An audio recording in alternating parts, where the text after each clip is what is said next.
Check. I can hear you. There's that little I got you. background scratch stuff.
You're on.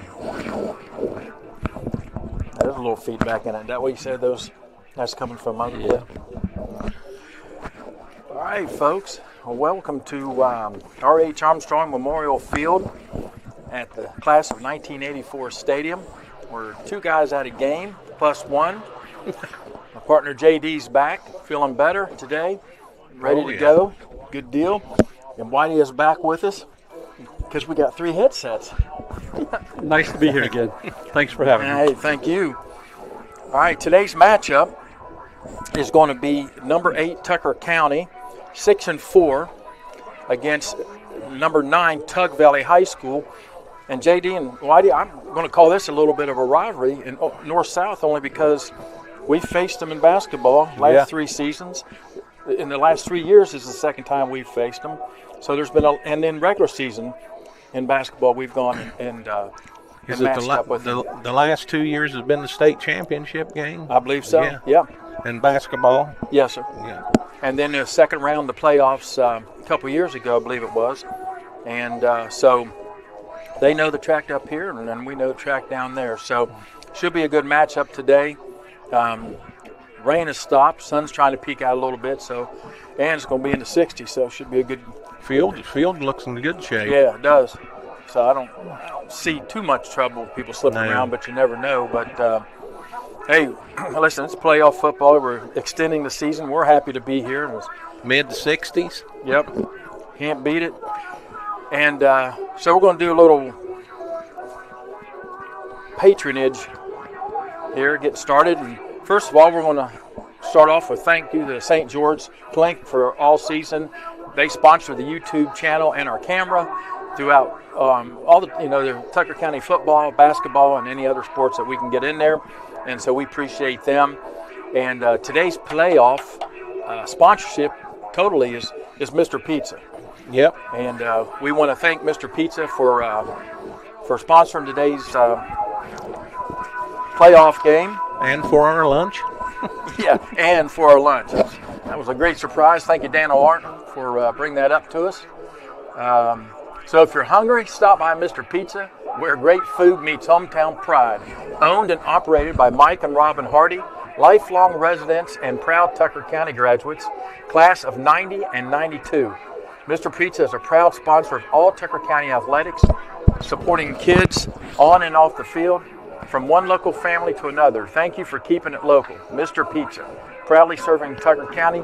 Let's go Mountain Lions. And, you go down there and you see high school kids working and kids that, they're out. So, they employ local. Yep. And, that's great to have. And we appreciate all the sponsors.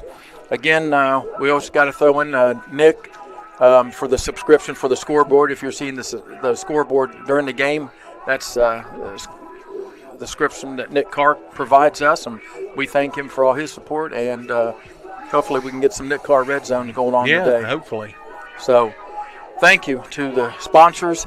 And now Whitey and I we got to do a little WVSSAC advertisement here before we get started. White, go ahead. Yeah, well, WVSSAC has got sponsorships from Go Mart, founded in West Virginia, and proud supporters of its schools, athletes, and communities, supporting the state high school playoffs.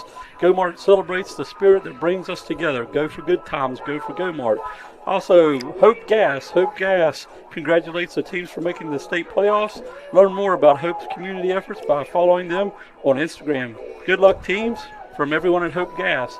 WVSSAC, the West Virginia Secondary Schools Activities Commission, serves its 286 member schools and their students by providing leadership and support for the conduct of education-based athletics, which enrich the educational experience of all participants. Play, perform, compete together. West Virginia Schools Secondary Activities Commission promotes athletes that provide lifelong and life-quality learning experiences to high school students while enhancing their achievement of educational goals. Play, perform, compete together. Today's athletic event is not about winning at all costs, disrespecting others, or criticizing the athletes, coaches, or officials.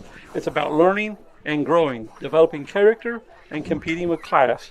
Please keep it as positive and bench bad behavior. To you now, Joe. All right, let me move my food around. All right, also sponsorship is the West Virginia National Guard. Get help with your college tuition from the West Virginia Army National Guard. For more information, go to nationalguard.com. The health plan. It's good to have options when choosing health coverage for yourself, for your family, or for your employees, and you've got options with the health plan. The health plan on it. Learn more at healthplan.org. W. Thomas Hospitals. When it comes to your family's health, trust W. Medicine Thomas Hospitals. From routine checkups to advanced surgical procedures. World-class care is available close to home. W. Medicine Thomas Hospitals. Field turf. Would be nice to have sometime. Field Turf is trusted choice of athletic fields in West Virginia. Field Turf is a proud partner of the WVSSAC. We'll take a Field Turf donation if they want to do it. And also, Chick-fil-A. Chick-fil-A and its 18 West Virginia-owned operators salute more than 86,000 boys and girls that participate in scholastic sports in our state. Chick-fil-A recognizes the participation in high school sports, helps to develop leadership and teamwork skills that prepare each participant for life. The same values that Chick-fil-A in your community shares. I know one thing about Chick-fil-A. Those are the longest 4 lanes of traffic. They go quick, though. Yeah, they do. They do have a system down there for sure. All right, and that's our WVSSAC patrons. Sorry. Well, Joe, we got back on track last week, beating Hampshire. We did, and we needed that badly, JD. Coming into the playoffs, coming in on a win, not backing in,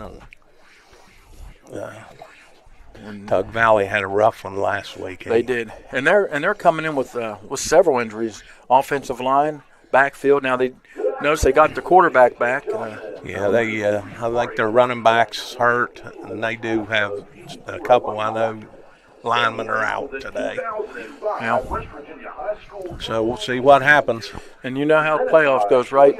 Momentum of the playoffs, no matter who you have. Never know. You never know. That's why you play the game.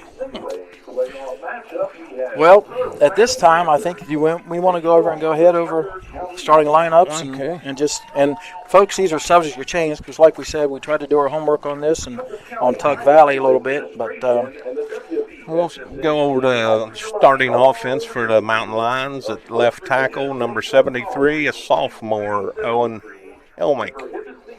At left guard, number 71, a junior, Arlie Ritchie. At center, number 51, a senior, Josh Crossland.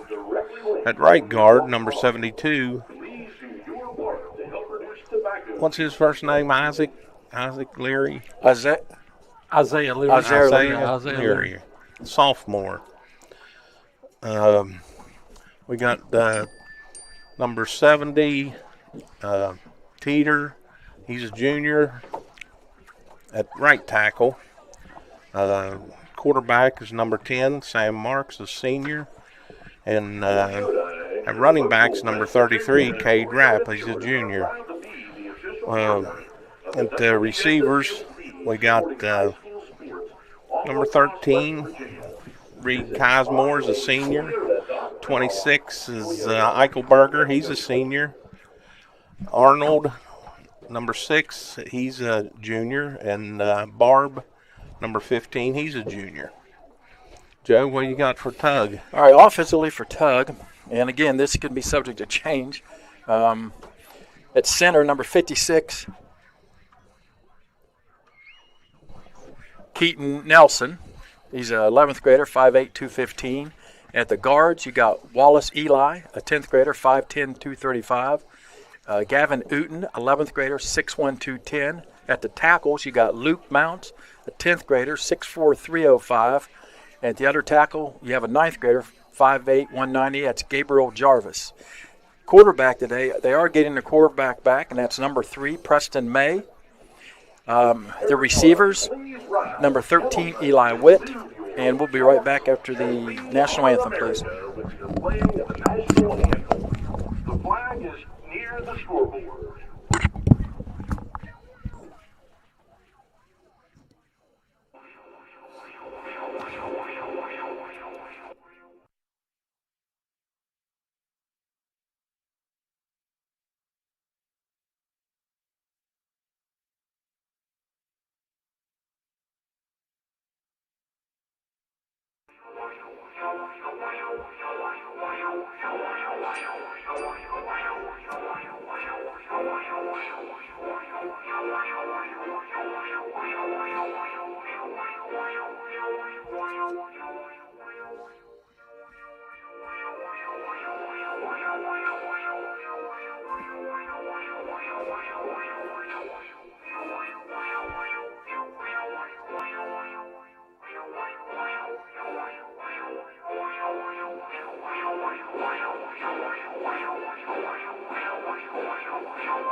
And JD, before I move on too long, if you've noticed, if the camera was able to get the flag is half staff this weekend, and that is for the minor they lost in Nicholas County.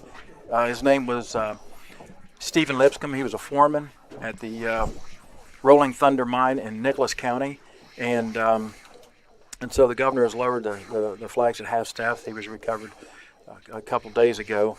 And also we have one close to home here too at Matiki Coal Mine of personnel, and that's Joey Mitchell. I believe he's from Kingwood, a 25-year-old, and we want to remember them. We want to remember these miners and what they do, and we're all connected in some way around, not just our community, but the Tug community too can say as well, and in this state. So we play this game because we're eager to, and it's entertaining, and we support our schools, but it's a humbling thing to know that there's life that goes on outside every day, and you just tough.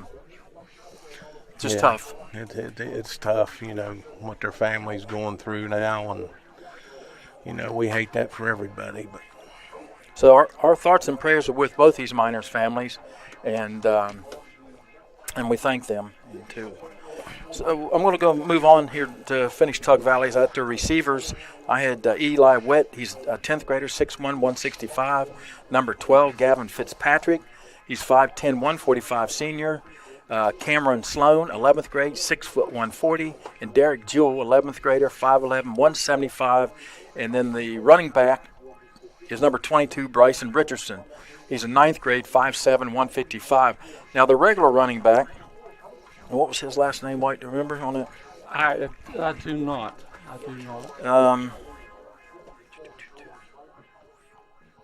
He was also one of their leading basketball players coming back this season. Was it Bryson Richardson? Or that's who you got starting now? Witt. Coach. Was it Witt? Eli Witt? Eli, he's a receiver right here. No. I think which one he was. But he had torn his ACL. They said a few games ago, and he lost him to the season. And like I said as well, he was a starter on their basketball team for them. It might have been Bryson Eli because they said he was a Bryson senior. Eli. That's it, Bryson. So anyway, that's our starting offenses for Tug and for Tucker County. Well, got 6 minutes and kick this one off. Wahama number 1, Joe? Is that right? Wheeling Central's number 1. Central? I thought Wahama was for some reason. So the winner of this, if we win, we would be going to Wheeling. Or the winner of this matchup goes to Wheeling? Yeah. Okay. Yeah, they're kicking off today to Wheeling Central versus Tulsa. Okay. The majority of the single-A games are today. I think there was only 2 played the last night. Pendleton County whipped up on Greenbrier West 60-7, and East Hardy over Sherman 42-20. PVC rolling there then. Yeah, it's it is surprising, honestly, how many teams from the PVC goes to the state playoffs every year. I mean, this league is no joke. No, and that's a young Pendleton team too. I mean, they were made up of a lot of 10th grade and 11th graders. So they'll be a force to be reckoned with down the road. Those receivers they got too are studs. Oh, and that Roberson, he was throwing some dimes last night, that's for sure. But we seem pretty healthy here and ready to go. As we go through the game, we can roll out some stats. We do have Sam Marks for over 1,800 yards this season. He's 110 for 193, and he has only 4 interceptions. Yeah, Sam's been really accurate throughout the course of the year. It's always important if you're going to pass as much as Tucker does to have that accuracy. Yeah, coming off that injury, he's done really well. Yeah. He makes really good decisions, honestly. Don't want to jinx him today, but typically he makes really great decisions. It looks like the Mountain Lions have taken the sideline there and doing a little loosening up. Coaching staff running in behind them. strolling. Strolling in there like Frank Marino used to. Got some sunshine here. Yeah, man, it's nice. Considering that this field had 6 inches of snow on it Monday. Yeah. Yeah, we did get an early wake-up call, didn't we? Absolutely. Looks like our captains are going to be Marks, Crossland, Kazmore, and Eichelberger. Yeah. Yep. And then we're also competing today, boys, with West Virginia. They're on a 2-game winning streak out in Arizona State today. The 1 o'clock kickoff, same as here. 11 o'clock out Arizona time. We got some flags going here. Yeah, we do. Oh, there one went down. Officials for today's game are That daggone turf on the sideline there's slick. Sean Tungsten, Jimmy Holmes, Logan Hostetler, Wayne Goodwin, and Dennis Cutler. Well, I don't think you could ask for nicer weather than what we're getting today. I mean, Heck no. you guys as former players, even into the college, you know that this is perfect weather. Definitely idea, and the press box is nice and warm. It's always nice to be in above the concession stand because you know it's going to be hot in that concession stand from all the food they're cooking. So yeah, it'll definitely keep your toes warm. And we do thank all the people and volunteers down the concession stand, Boosters President Adam and Amanda Freeman for what they do for the Boosters Club. And again, thank them for keeping us supplied with hot dogs and drinks. Hey, and we want to thank Mr. Speets, our main playoff sponsor today, and we want to thank them for having Daniel Arnold deliver our pizza up here to us before the game. So we were definitely... Yeah, Mr. Pizza's a big community supporter. I mean, not only them, there's a lot of other community supporters too, but Mr. Pizza does a really nice job. And hey, those 2 slices of pizza we had a few minutes ago was nice before the game kicks off. And on camera, you can pick up too all the billboards we have across there too. So we've got a lot of sponsorship in the county, and we've had throughout the year. So it's always greatly appreciated. And like you said, this new camera here seems to be worked pretty well. Nice. It looked good last week. Yeah, I remember, as I said a week or two ago, I remember when that program, those signs started out with a handful. And I think you're the one that started that program, Coach Michaels, and it's grown up. There's probably 20 plus out there today. That's some good change for the program. And then one other thing that was pretty neat to witness last night. You seen that GPS line painter? Yes. Yeah, I was up here when they was doing a walkthrough last night, and that was, that saves several hours also for the volunteers. There's so many volunteer hours that goes into this, and now they program that GPS painter, and it can do the whole field, logos and numbers and everything in just under 4 hours. Fitzpatrick, Sloan, and 58. That's a new one on Maynard. Maynard. Number 26, Keelan Eichelberger. Now he may be inserted in the line that we don't have on here. 58. JJ, so 58's Maynard. Okay. Yeah, he's not. Yeah, I don't have him on the starting roster for either offense or defense, Coach.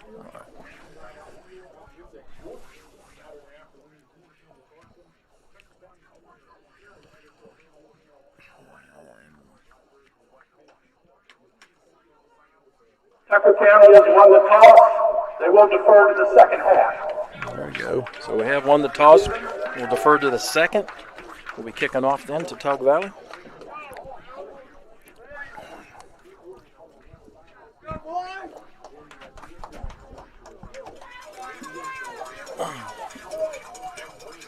That's our first win of the day. It's always nice to get started on the right foot, that's for sure. Coming out, win the coin toss. You're not going in 0-1 before the kickoff.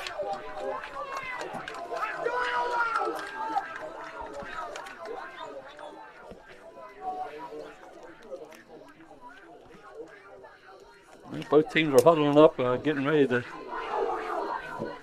tee it up here, Jay. I think we're about ready to see Goodman here. Yeah.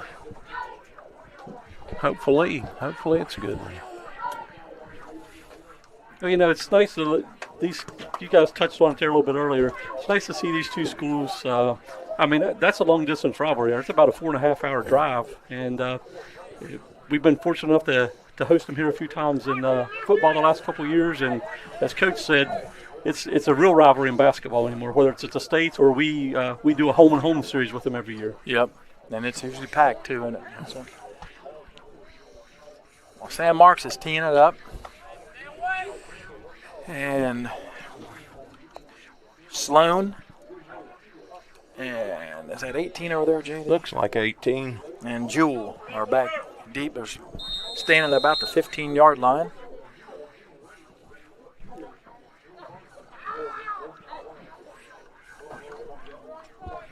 Let's get this thing going.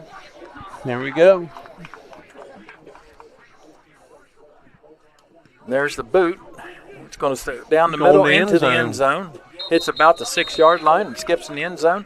So it'll be 1st and 10 for Tug Valley at the 20. I just want to make sure they didn't move it up 5 yards like they do anywhere else. So 1st and 10 at the 20. Tug Valley takes over in their own territory.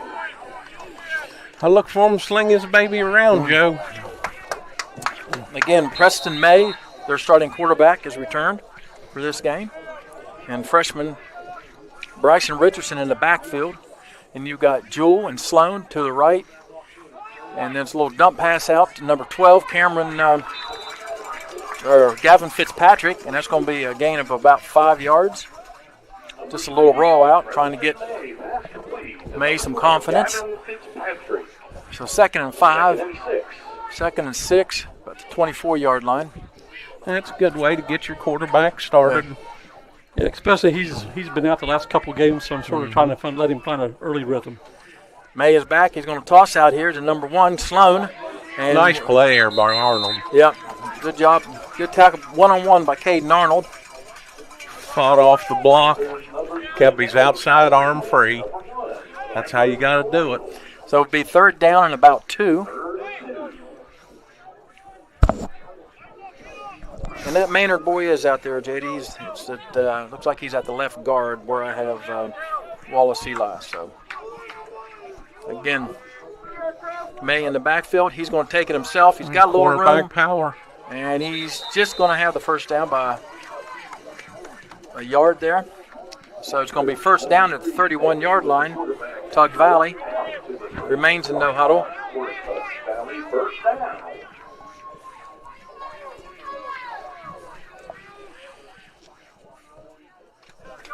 Tug has twins to both sides now. May in the backfield with Richardson to his right, or to his left. Jewel and Sloan below. And there's a little fake there and hit out here to Sloan. Sloan's got some yards. He's going to have another 1st down past the 40-yard line up to about the 42. Sam Marks on the tackle there. Not before he gets another 1st. He just taking what we're giving him now, and a lot of OCs can't do that all the way down the field. They're not patient enough. So 1st and 10 at the just around the 44-yard line, 43-yard line. Trips over there, Joe. Yep, trips left, tight trips. May's throws a swing pass out to Sloan, and he's got a little bit of a seam and some room. And he's going to be tackled by Marks, tripped up at Marks inside Tucker territory at about the 35-yard line. There was an example there, Joe, that we didn't keep our outside arm free on the corner and didn't hold the edge.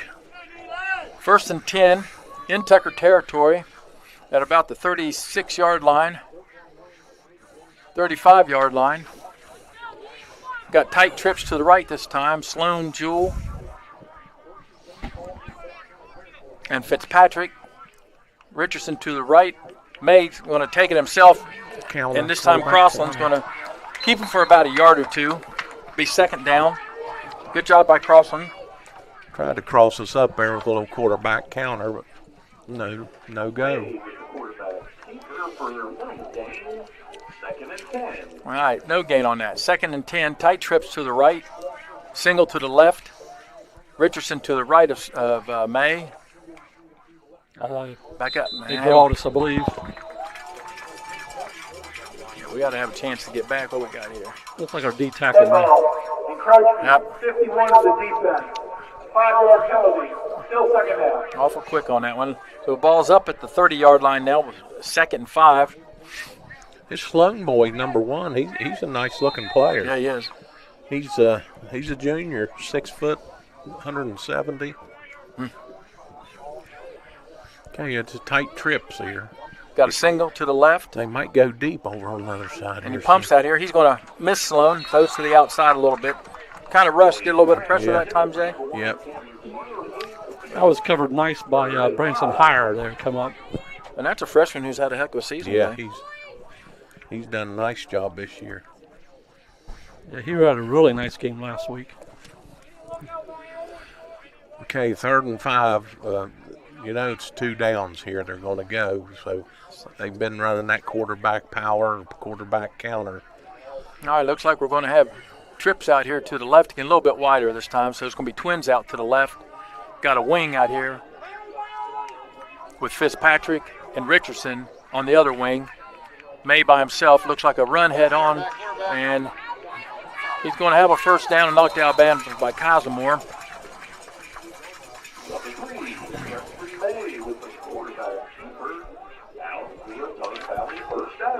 So that's going to bring up a first down for Tug Valley inside the Tucker County 30-yard line at about the 28. 24, I'm sorry. May's only a junior, too, the quarterback. He's up 190 pounds, so he's going to be a handful to tackle. Tight trips right, single to the left. Looks like we might have a procedure here. This time is it on Tug Valley? Let's see here. We were clapping, yep. Dead ball. So that'll move it back 5, be first down and 15. 5-yard penalty. Remains first down. That's what we need to get them behind the chain start down here now. 2nd and 15, or 1st and 15. Tight trips again to the right, single to the left. Richardson to the right of May.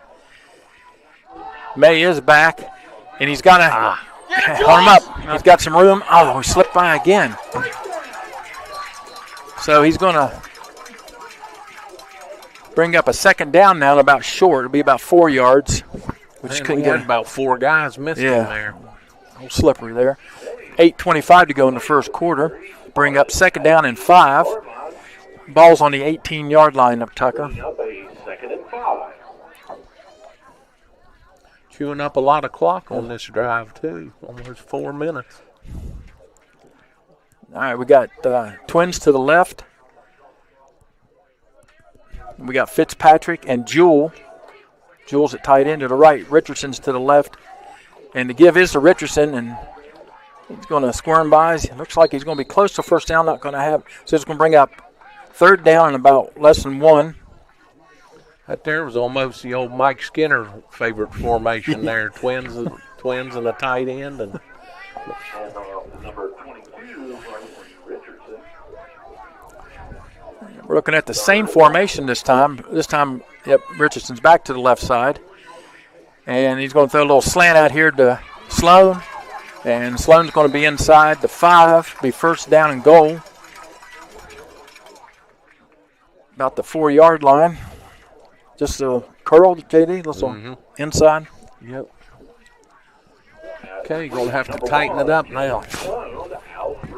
7:16 on the turn clock in the first quarter. Come on, boys, let's get a turnover here. Bring some heat here. Twins up top. Fitzpatrick to the right. It's a little roll by May. He's going to throw back on a slant, and he's got Sloan for the touchdown. So it's 6:57 to go in the first quarter. Tug Valley gets on the board first. They will kick the extra point. That was a good-looking drive there by Tug. Rather methodical drive. They dinked and doinked us down the field until they got in the end zone there. Yeah, like I said, Whitey, a lot of offensive coordinators won't take getting little short things. They want to try to hit the long ones. They like to go for the meat right off the bat. He stayed consistent with that. Number 19, Riley White, on for the extra point attempt.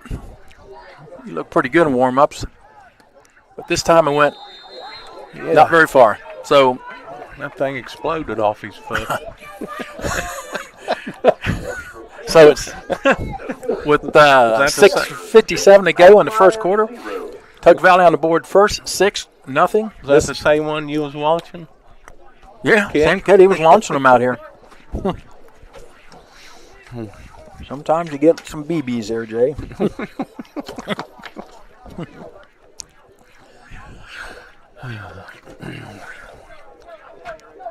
Well, now you just take them over to the sideline, say, we seen what they have, seen what they like to do, seen their speed. We'll just settle in. Yep.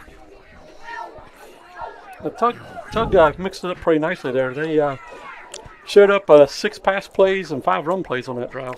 So it was pretty consistent, Yeah. almost 50-50 down the field. That was a nice-looking drive.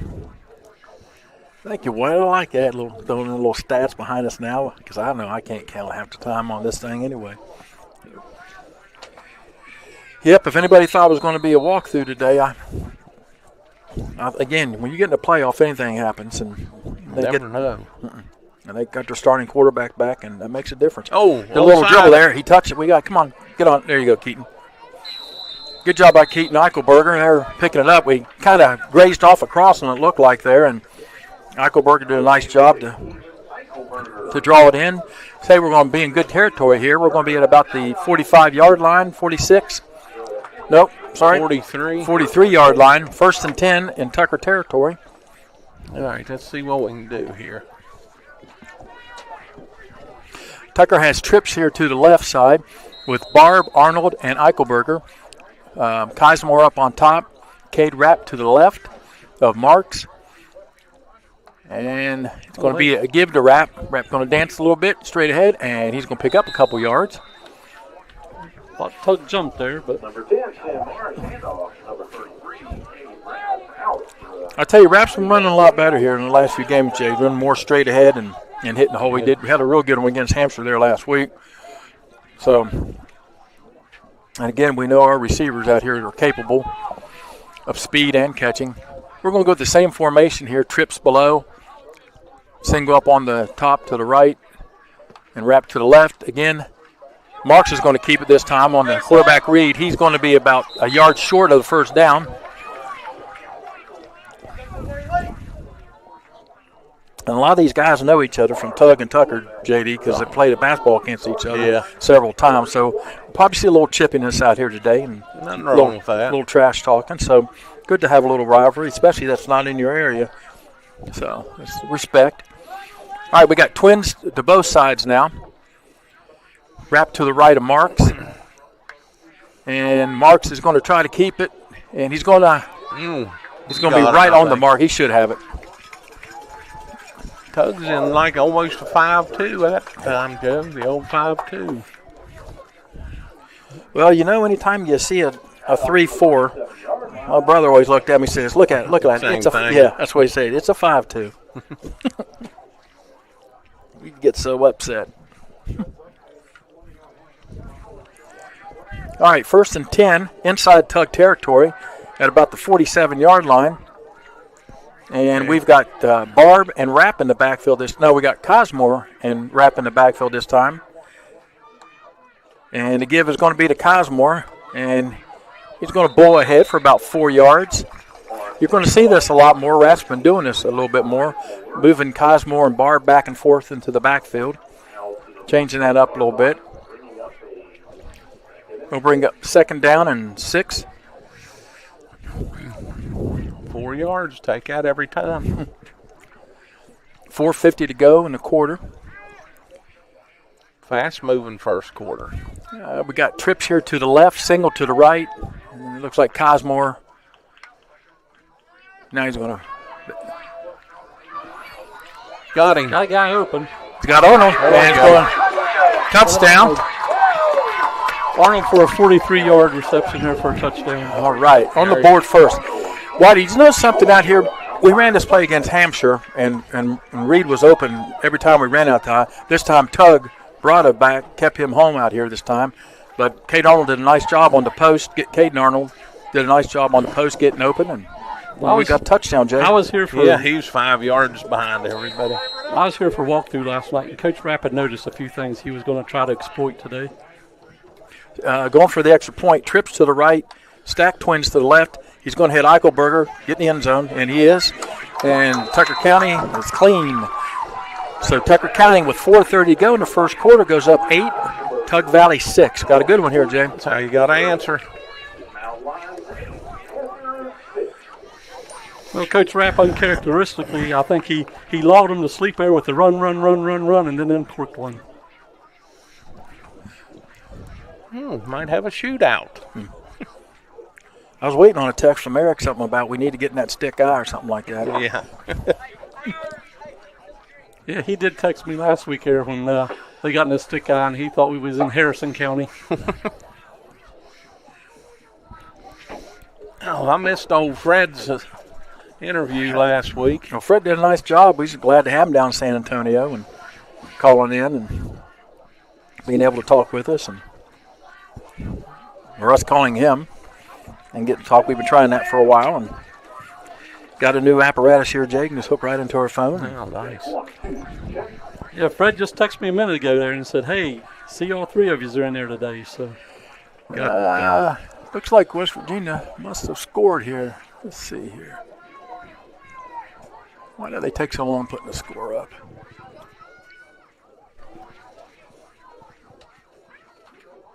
West Virginia extra point, 3-0. Marks the kickoff now for Tucker County, which is up 8-6 with 4:30 to go in the first quarter.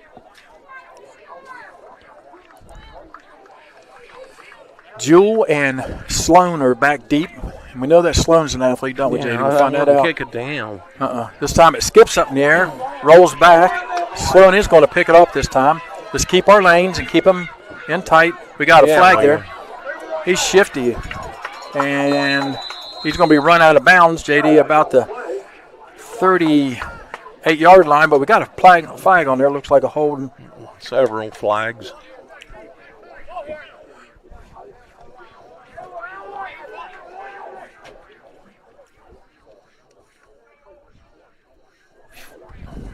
See what Mr. Official comes up with here.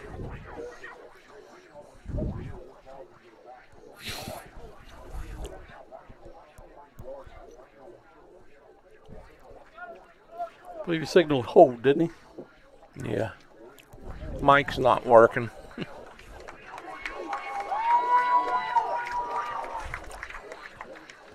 I'll tell you that Sloan is shifty. We had him bottled up. He got a couple out there, Jewel and Sloan and Fitzpatrick. Some decent receivers. Looks like we're starting out on the 13. So first and 10 for Tug Valley at about the 12, 13-yard line. They're coming out in trips down here to the bottom with Fitzpatrick, Sloan, and Jewel. And Richardson to the right of May. And then number 2, and that's Jaron Hollyfield. Now, Hollyfield filled in for May. Now he shifts it back into tight end. Now he's back out again. But Hollyfield, he filled in for May the last couple of weeks while he was injured. All right, little throwing out here to Hollyfield, and he drops it. He was wide open there for about a 7-yard hook. He was wanting to make the move before he caught the ball there. So May was on the money. They just dropped it. Second down and 10. This is what we need. We need to stop here now. Yeah, keep him down here.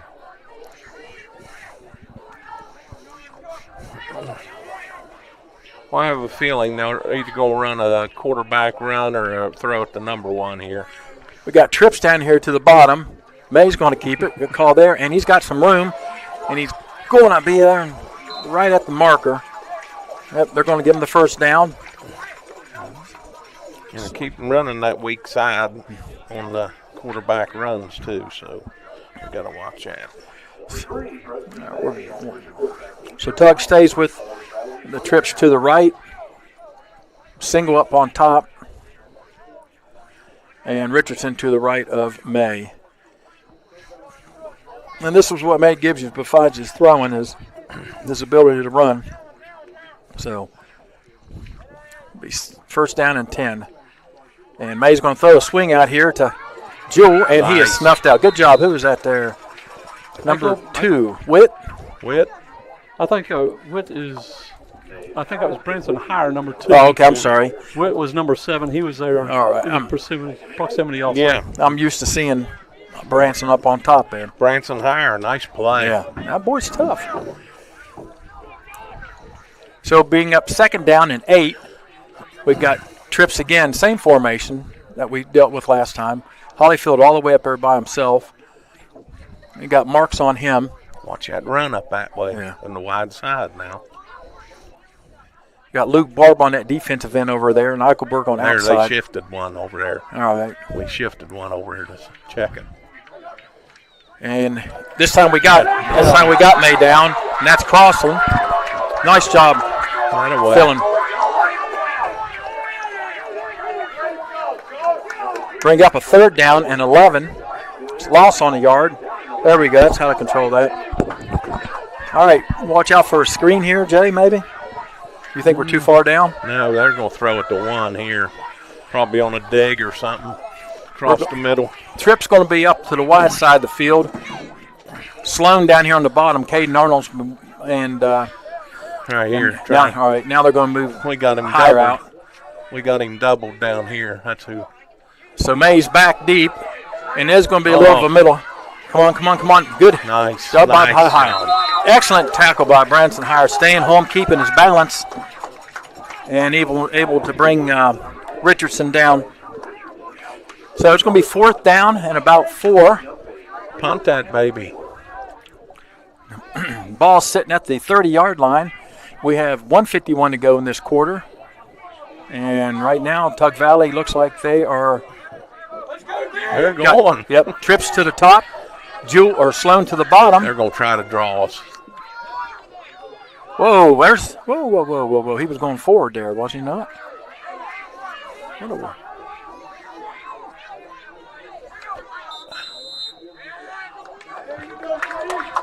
I thought for a minute 68 he slid.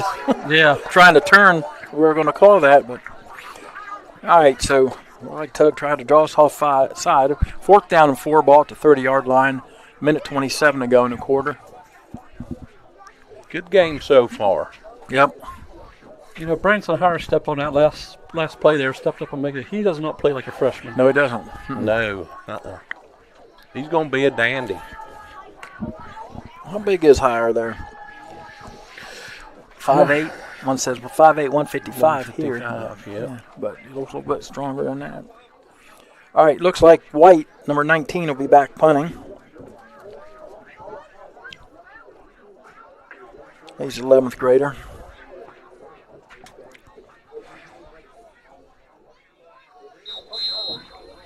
I was going to say, if he goes for that right there now. Yeah, this early in the game. We just got to not jump because they'll try to throw us off again. All right, we've got Cosmore back deep, so he's a lone man. Everybody else is playing up, JD, just trying to play for anything that might happen. And White takes the ball and he Get away. Get away. And the ball's going to roll in Tucker County territory at about the 46, 47-yard line. And so Tucker County is going to take over again in good field position, Jay, with 1:14 to go, up 8-6. Yeah, that was a nice series for the defense. Yeah. Well, you caught it. We had to feel them out a little bit and find their tendencies and stuff like that. But we still know there's what athletes we got to deal with over there. So Yeah.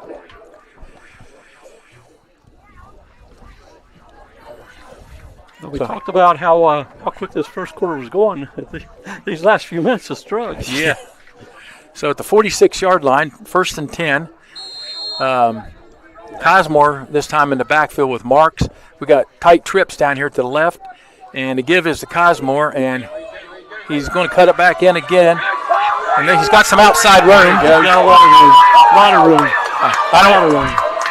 And he's going to be in. He's in. No flags. So that was from 54 yards out. Yep, 54 yards out, Cosmore. Reed Cosmore with 1:02 to go in the first quarter. He was given to the right, kind of going back to his right on his own read, then cuts it back to the left, Jay. Yep.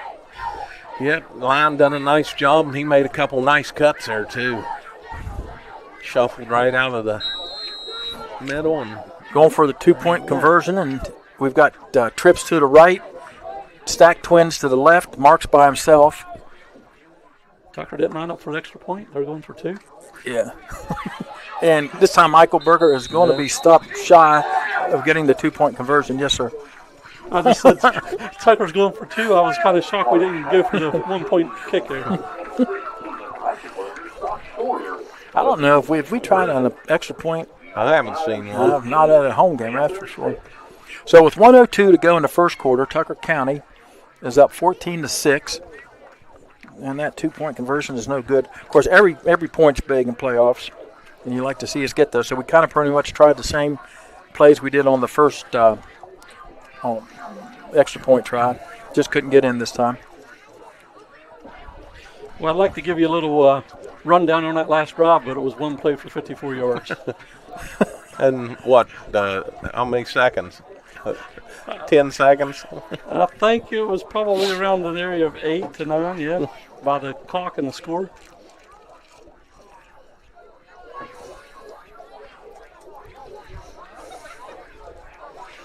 We'll have to get on AJ to use some more clock.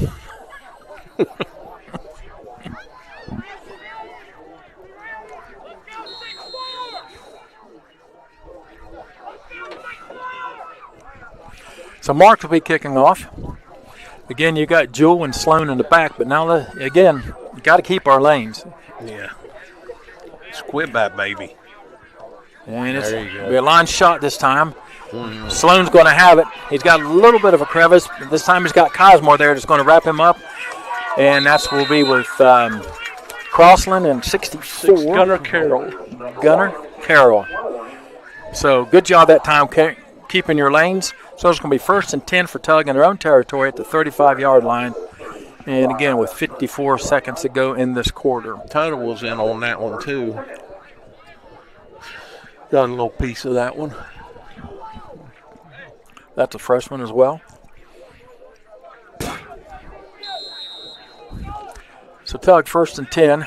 It looks like they got Jewel and Sloan down below. We're going to have twins up on top with Hollyfield and Fitzpatrick and Bryson Richardson. So Fitzpatrick's going to be at the wing. Holyfield's at tight end. Snap is to May, and he gives to the freshman. Nothing. And that's Nice. Richardson. So that's a good job there on by that front line. That's Gunnar Carroll there. Good job. Need everybody to stop up.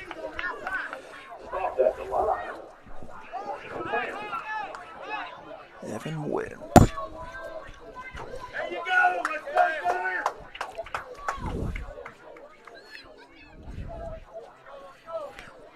So 2nd and 10, 35-yard line. Jewel and Sloan below, same formation. Fitzpatrick and Hollyfield up on the top. And a little roll by May. He's going to try to come back. We have him bottled up, and he's going to pick up about 4. Nice job coming up by Barb and Rapp and Eichelberg. Almost could have punched that ball out from Yeah, behind. almost looked like it. So we got 3rd down and 6, End of and the that's quarter. the end of the first quarter. So the ball's going to go at the 39-yard line, being Tug Valley territory. Tucker County is up 14-6 with a 3rd down coming up for Tug. Well, you got Whitey, you got it added up yet? No, I'm not quite that fast. Well, West Virginia looks like they're in the red zone here, JD. They in the Nick Carter red zone? They are, and they just got a 1st down. Scotty Fox, quarterback. That boy looking pretty good, too, and I like he's starting him. to come on. All right, folks, we want to thank again our main booth sponsor today, and that's that if you're hungry, stop by Mr. Pizza, where great food meets hometown pride. Owned and operated by Mike and Robin Hardy, lifelong residents and proud Tucker County graduates, class of 90 and class of 92. Mr. Pizza, a proud sponsor of all Tucker County athletes, supporting our kids on and off the field. From one local family to another, thank you for keeping it local, Mr. Pizza. Proudly serving Tucker County. Let's go Mountain Lions, and we do thank you for all the tremendous pizza we have in this booth today. Tug Valley put up 25 yards on the ground in the first quarter and 67 through the air. Of course, 1 touchdown for 6 points. Have to get you the Mountain Lions first quarter here in a minute, but I believe we was a little run heavy there, so that's unusual for us. So 3rd down and 6. Twins to the top, and it's going to be May this time, and he's going to for no gain. So that brings up 4th down. We'll see how aggressive Tug is here on this one.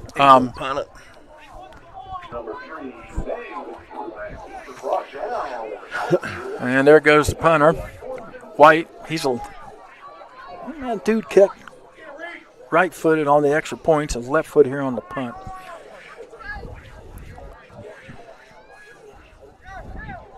So 4th down and 6. Ball sitting at about the 39-yard line. And the snap is to White. Kicks it downfield. Come up on it, Reed. He's got it, and he's going to be knocked out by Sloan. I didn't have much room to go. Sloan had it covered pretty well. So Tucker County's going to take over 1st and 10 at about the 36-yard line in Tucker territory. And we're at the start of the 2nd quarter.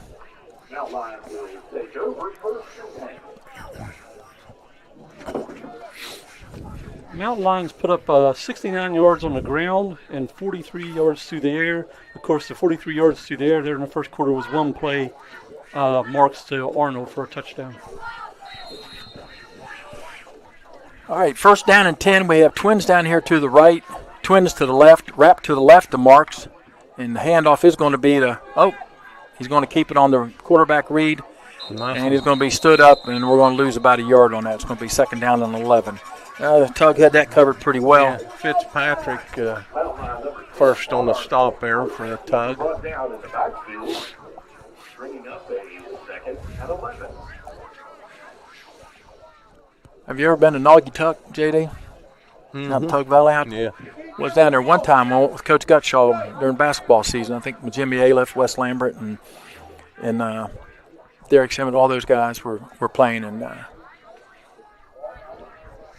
here's what a trip. Here we go. Oh, here's we go with the static guy with a split out here this time. And it's going to be a fake.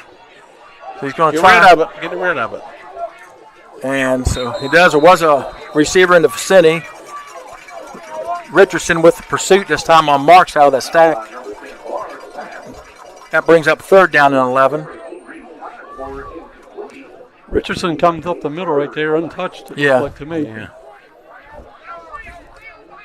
So just stick to what we've been doing. Yep.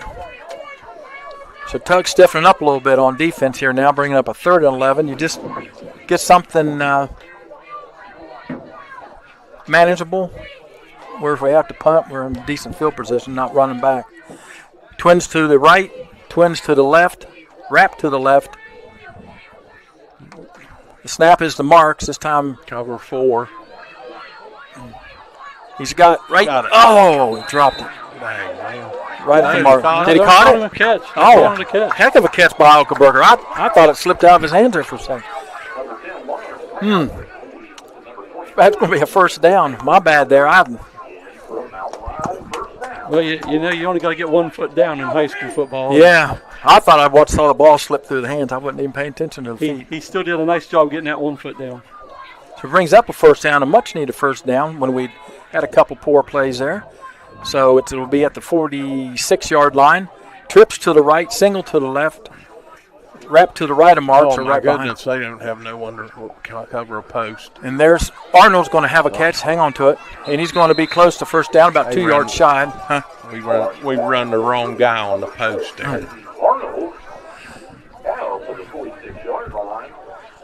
So that brings up, it'll be 2nd down and 2 inside Tug territory at about the 46-yard line. 54 to go in the first half. If we'd run that the inside guy on that post and both these guys on flags, there was no one there. Tight bunch trips to the right, single to the left, wrap to the right. Marks is back. There's what I was talking about. And he's got him. Open. Come on, Keenan. There you go. Stay in. All right. Nice job. I meant throwing it to Arnold. Marks. So that's going to be well into Tug territory at about the 15-yard line. And where are we located at now, JD? And we've entered the Nick Carr red zone. Be 1st and 10 at the 15-yard line. Nice pitch and catch from Marks to Eichelberger. 2 big plays by Eichelberger on that drive. Was that Eichelberger that had that catch on the first? He did, yeah. Okay. He had the one-footer there on the far sideline. So 2 big plays by Keenan there. All right, we've got Barb at the tailback, wrap to the right of Marks, twins to the right, and the give is to wrap. Nope, it's going to be a little option out here to Barb. He's cutting it upfield, and he's going to take it down to about the 6-yard line. So a little option that time. Yep. That's Sloan and Holyfield on the tackle there. That was that there probably hurt when he got hit. He hit him right in the shins, man. That hurt to clear up here when they hit him. We saw Holyfield and Tyson, didn't we, on TV out in Cleveland? All right, we got twins to the right, same formation as last time. Barb into the tailback. And he's going to throw the little flag out here wide open to Cosmore. The defensive back, Jules, slipped on the play. That's going to be a touchdown from about 4 yards out with 8:46 to go. Now, again, I think these extra points, they add up. You know, we need to.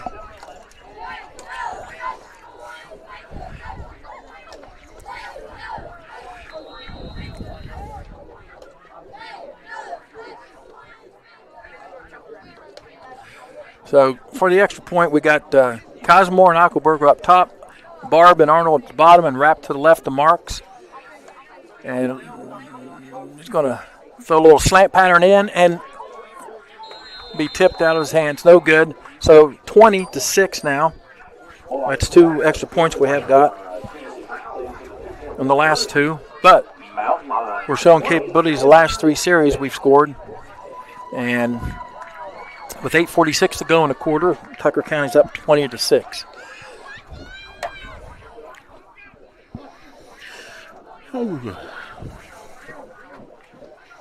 Man, I can't believe this weather. Daggone.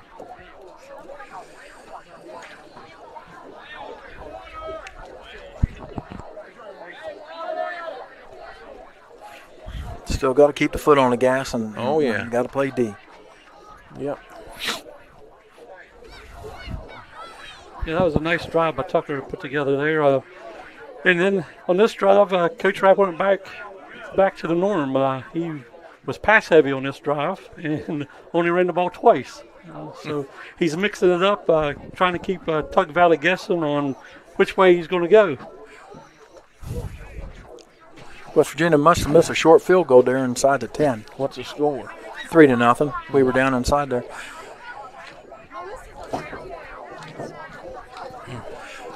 All right, so Sam Marks will be kicking off. You have Jewell and you have Sloan. Again, it's important to keep your lanes.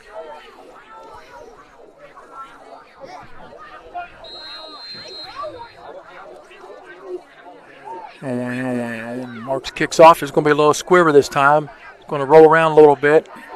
Sloan picks it up. He's coming to the Tug Valley sidelines, and he's going to be Honerstead. Now, good job by Caden Arnold that time. He kept everything turned inside to give a chance to pursue. So good job on the kickoff that time. Hey, I've liked Arnold all year. He's just a solid kid. Yes, he is. He's a solid player.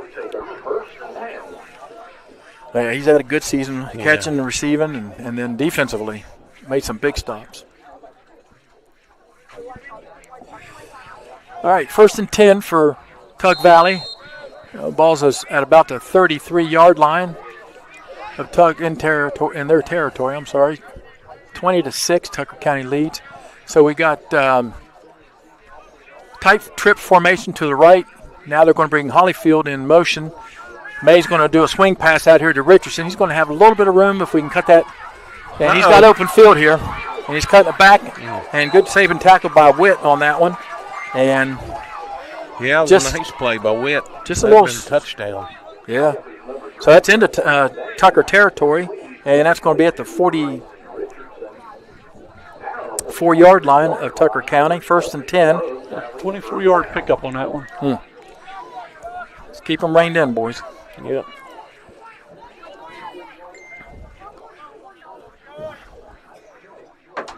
it looks like Tug's going to go trips down here to the left, single up on top, and Richardson with May in the backfield.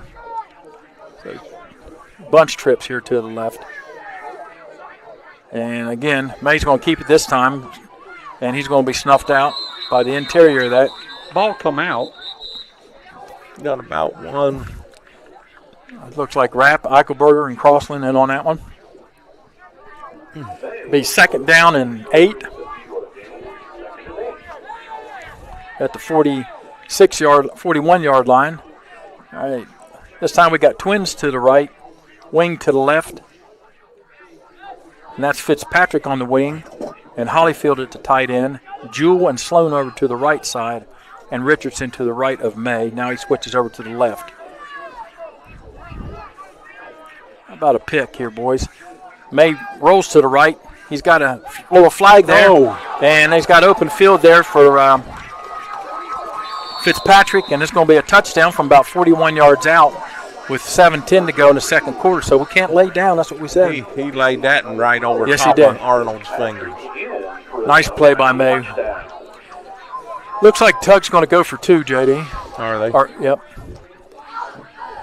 They're going to go Twins down here to the bottom, Twins to the top.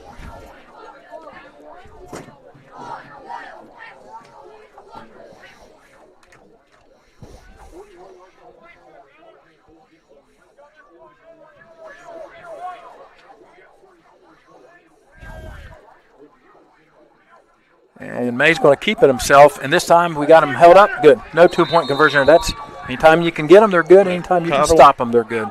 Is that Tuttle? 64. Gunnar Carroll. Gunnar Carroll? Carroll, yeah.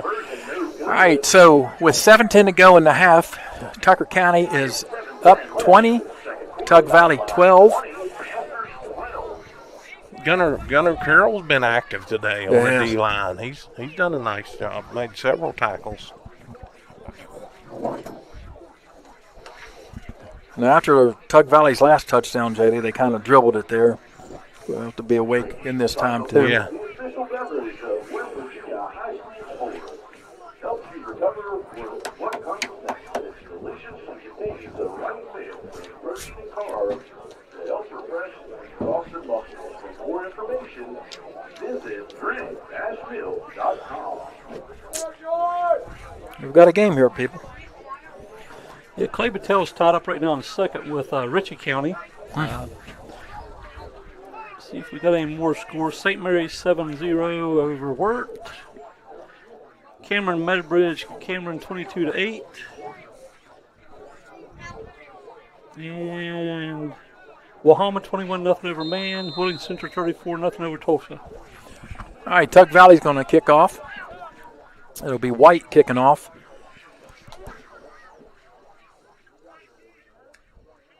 And it looks like he's going to try to just squib it again and pick it. No. There you go. Cosmore picked it up, and he's going to fight his way to about the 35-yard line. Hey, Joe, we have some people from Tug listening to us on here, and they said that boy's name's pronounced Holyfield. Holyfield. All right, well, we thank them for that. Yep, thanks for listening Yeah. to us. You guys are not only famous in Tucker County, but you're all points in between. Yeah, you usually don't have to worry about it if I don't get somebody's name right on the away team, but Yeah. we'll have to manage that now. All right, be 1st and 10 for Tucker at the 35-yard line. We got Twins to the right, Twins to the left. Wrap to the right of Marks. Need to come back with an answer here. And it was like, no. Just get some positive yards, Sam. All right, he's not going to get any yards. He got back to the line of scrimmage. It's going to be 2nd down and 10. Good coverage that time by Tug. More of like a defensive kind of a, not a sack, but close to. That play was in slow motion from the I tell you what, I'd be calling a timeout right now, and I'd be ripping the offensive line. They just stood there in that play. 2nd down, and They're better than that. they got 9. We got Twins to the right, single to the left. And the give this time is to, we got a flag. That's usually in the vicinity of a hold. That was Barb on the carry.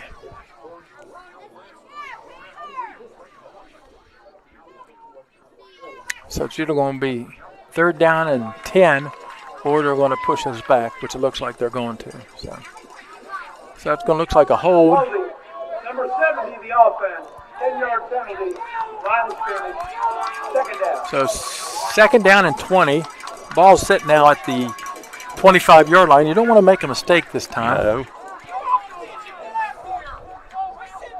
2nd down and 20, is it? Yeah. And we got trips to the right, single to the left. Looks like Cosmore this time to the right. We got 5. There we went on 2 that time. Yeah, get a little bit back. Should bring up 2nd down and 15. Let's hit a little screen here to Cosmore and let him take it for about 72, the defense. 30. 5-yard penalty. Remains 2nd down. See if he loops him out a little bit here. Looks like Arizona State just scored. All right, we got trips to the right again, single to the left with Cosmore. No, Cosmore's in the backfield. It looks like Barb's up on top. And Cosmore goes in motions. He's going to come out here in the flats. This time nope, he's still covered. Yeah, got him. Oh, turn around. Almost. Whew. Oh, fight for the ball. Cosmore broke loose on that. I kind of caught a wheel route the way he come around there. We had Arnold and Eichelberger in the same vicinity, which makes it tough. Draws a lot of attention. And then down here, Richardson had Cosmore covered in the flats. Again, that was something against Hampshire County that worked well. And we're not able to pull that one off. So we're going to have 3rd down and 15. Ball sitting at the 30-yard line. Someone had to run their own route there, being that close together. Twins on both sides. Eichelberger comes in motion. And Marks is back to throw. He's got him. Got the wheel route there. Yeah. Just over his head. Yep, had Eichelberger wide open on that wheel. Just a little bit too strong on the throw. That's going to bring up 4th down. Marks will be back to punt. Looks like Sloan will drop back for a tug. Well, Tug's got a little momentum here. Yes, they do. Yeah, 5:38 left to go in the half, so they got plenty of time. Good snap, and it's good. A good snap, good kick. There's a snap. Decent. Over to the left, it's going to go out. Nope. Oh, Nice run. Down to the 25-yard line. Yep, 24. Yep. So nice pump by Marks. No return on that. Ball's going to be at the 24-yard line of Tug Valley, where they'll take over 1st and 10 with 5:28 to go in the half. All right, Jay, Tug was strong on that last series down the field. That touchdown there fired him up a little bit. So we'll see what we can do here.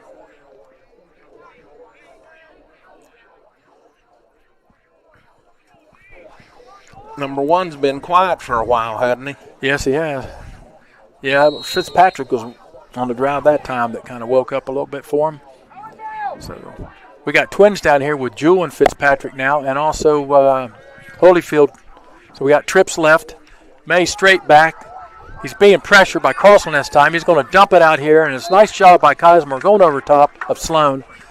So we got some pressure on there, which helps out tremendously. Cosmore was glued to him. So it brings up 2nd down and 10. Ball's at the 24-yard line. The clock stopped at 5:52 to go in the half. Okay, we got trips out here. Again to the left. Sloan up to the top. May's going to throw a screen back to Richardson. He's got open field here. They ran this play once before. He's going to have the 1st down and more. So the ball's going to be up to the 40-yard line of 39-yard line of Tug. It's There's that Gunner Carroll running 15 yards downfield making a play in the D-line. 1st and 10 at the 39-yard line of Tug Valley. Trips down here to the left, single up on top, Richardson to the right. Little swing pass out here to Jewel. And we just got to be able to cut that in. Yep, I got it. And the flag looks like it's going to be a hold. Is that what we're looking at here? Mm-hmm. Yeah, I believe. Yeah. Listening to the voices from afar there.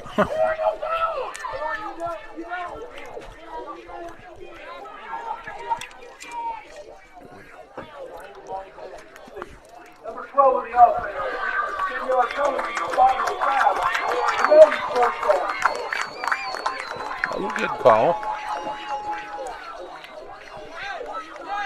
If it wasn't so in the wide open, that you might have got away with it, but my goodness. So it'll be about first down and now 13. Ball's at the 37-yard line. Can you see Whitey? Yeah, I'm good. Yeah, I'm good. Got trips down here to the left, Sloan up here to the right. I believe they moved, didn't they? Yep. Backs them up a little bit more.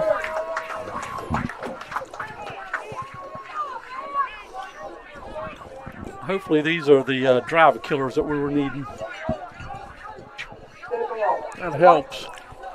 Number 2 in the offense. 5-yard penalty. Still first down. Should bring up about first down and 17 now. Ball sitting at the 32-yard line with 4:39 to go in the half.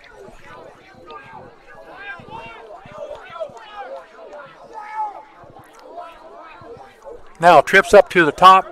Sloan moved down to the left is single. May takes the snap.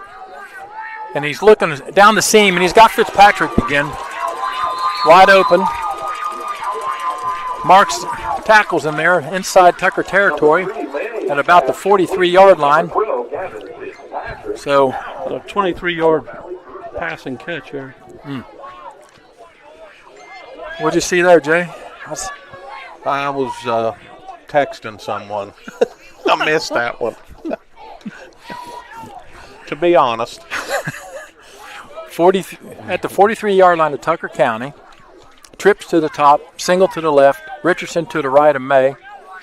There's a snap, and May this time he's going to go down. So good little coverage sack. He slipped though, but Eichelberger was on top of that. So going to bring second down. He lost about 5 yards on that, so about second and 15, 14. Trips to the top, single to the left.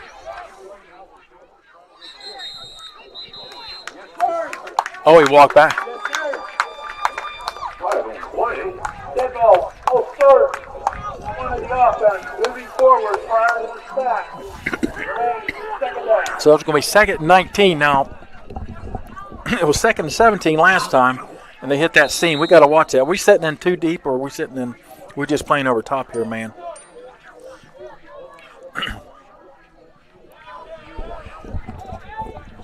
I got trips up here to the right. I'm going to watch that seam.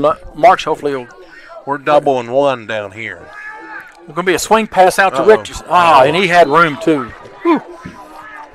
He had room.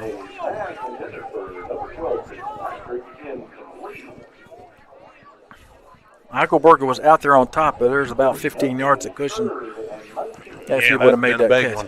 So third down now. The ball is resting at the 48-yard line back in Tug territory.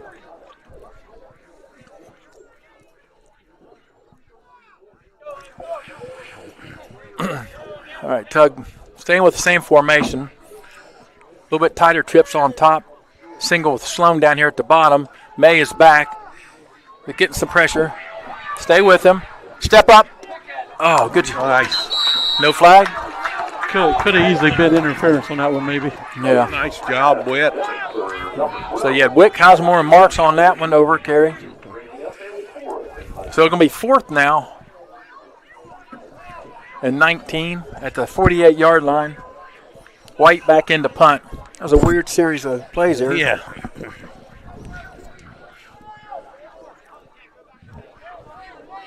Yeah, 11 plays there and didn't cross the 50-yard line. Now, let's be smart. I think playoff games, anything can happen. You don't want to. Yeah, we're in that critical middleweight now there in the last 4 minutes of the first half and the first 4 of the second half. And I'd say you just let that go. It's going to run out of bounds Good punt inside the 20-yard line at about the 14. About 17, it looks like. All right, 17-yard line.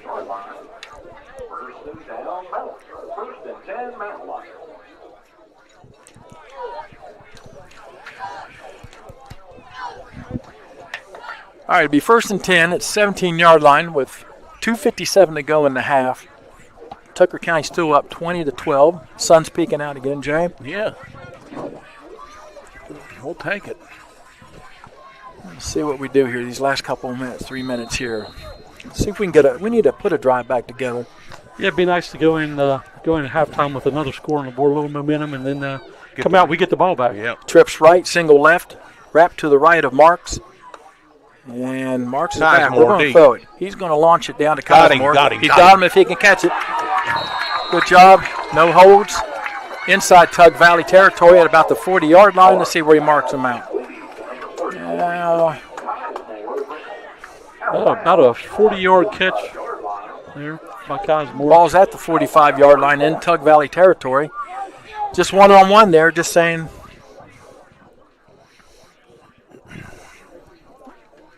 About a 33-yarder. So it's going to bring up 1st down and 10. 2:50 to go in the quarter. It looks like we're going to go trips out here. Tight trips right, single to the left. Cosmore. Now he's got him in the flat right here this time. Go. Come on. Go. Use it. Go. Touchdown. You got the pile on? Touchdown. All right. No flags? No flags. And 45-yarder. All right. This time they didn't have anybody out there to account for Cosmore on that flag. He just runs a little dig from the backfield and then gets himself out in the flat. They flood the left side on that, JD, and he had open territory. So big when we needed it. Now let's get a 2-point conversion.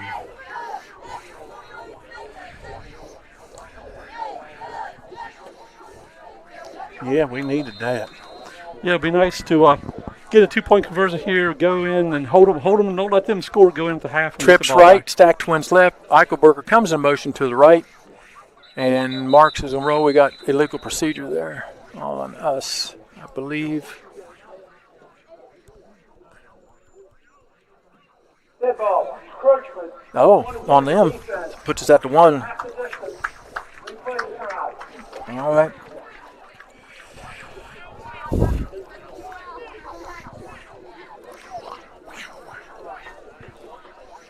Let's see if he lines them up in the stick eye, JD. What do you think?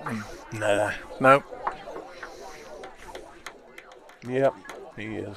Go too tight stick eye, and I got a feeling to be right to the up back wrap.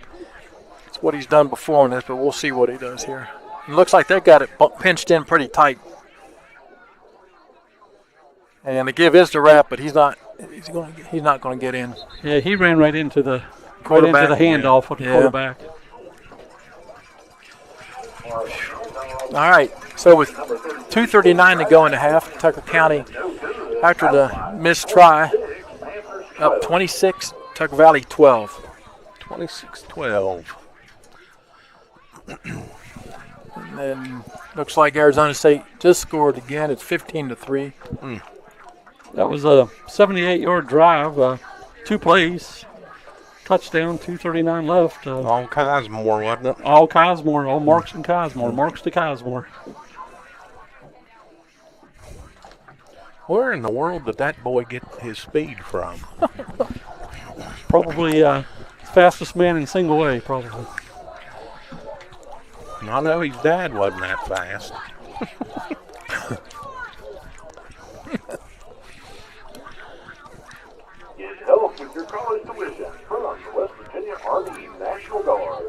Well, Tucker needs to hold their lanes here in this. Don't let Tucker Valley get anything cheap and hold them. Don't let them get a touchdown and take that lead in and come out, score again since we get the kickoff. Yeah, we just need to hold here and play tough. We got a lot of game to go. And Tucker Valley is not going to lay down. No. No, they have some very resilient kids that we've seen in the past. You know, I mean, these are always tough shootouts right to the end. Well, unlike us, you look at their schedule. They play they play teams. Absolutely. I mean, they play a lot of good teams, and they play up. All right, Mark's to kick off now, and this time it's going to be to Jewel, and he slips down, and he just has to fall on it, and at the 20-yard line. So Tug Valley will take over at their own 20-yard line with 2:37 to go in the half.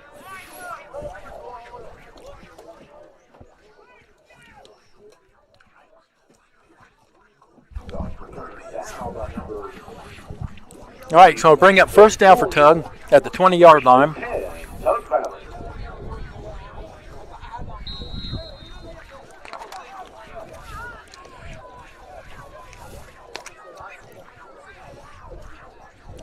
Looks like we got twins down here to the left. Nope, sorry.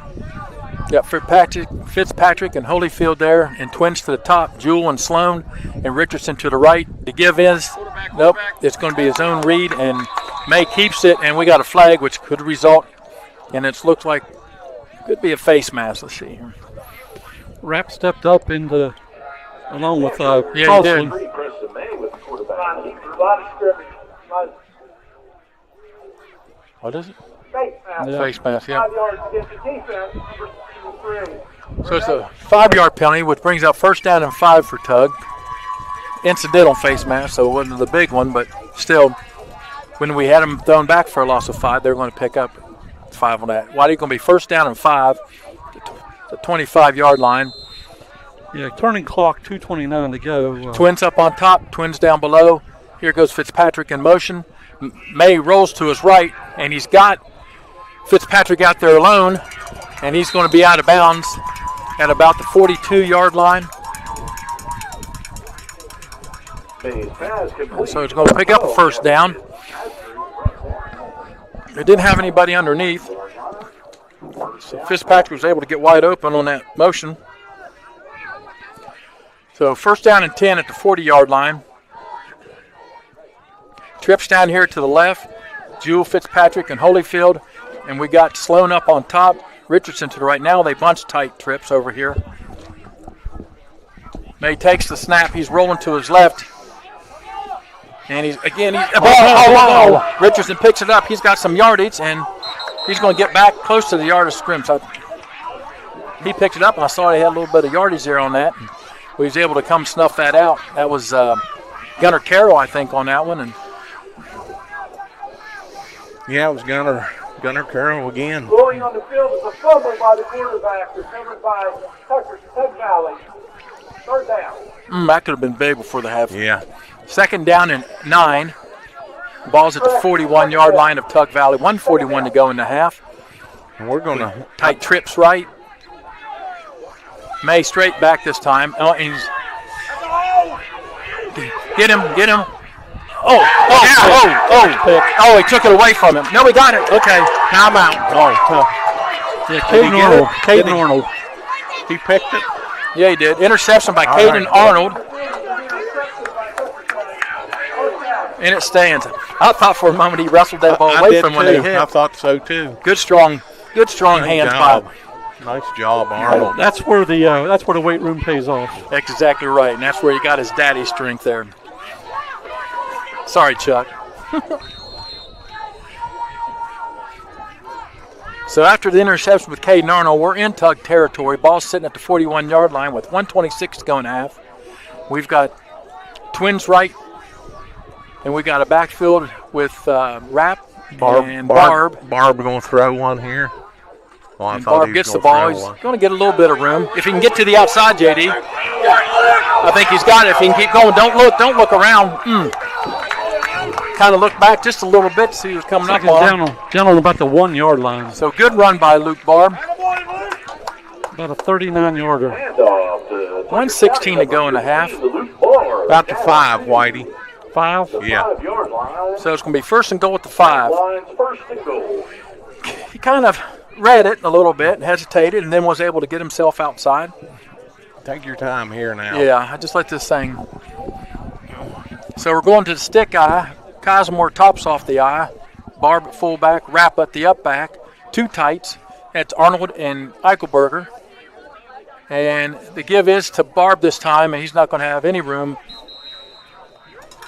Fitzpatrick on a tackle there. So here you got three more downs to work with, and let that clock run, and not give Tug Valley a chance to get the ball back. And then we get it coming out. So let's see, we need to punch one in. All right. All you got to do is run a little out there with Cosmore. So you got trips down here, or twins to the right, Barb to the left now. Cosmore out here to the left by himself. He brings it in and then out, and he's got knocked down. Sloan had nice defense on Cosmore that time over there. Mark's pass intended for number 6, Caden Arnold, incomplete. Third down and goal. Yeah, Cosmore was covered pretty well. He just ran a little out there, but maybe come back with a post corner or something and take that step inside here. All he needs is one step to the inside just to make him think he's going out of the way. And this is where you're talking about. This is where our line needs to step up. Step up. And stick eye this time, too tight. And the give is going to be to Cosmore. If he can see, and he's going to be knocked out about the 3. Very little gain. 29 seconds go, and you got a 4th down coming up. Clock stop. Phew. Just go to the gun and run that out again with Cosmore. That's a touchdown. All right, we scored 10-15 now. So with 29 seconds to go,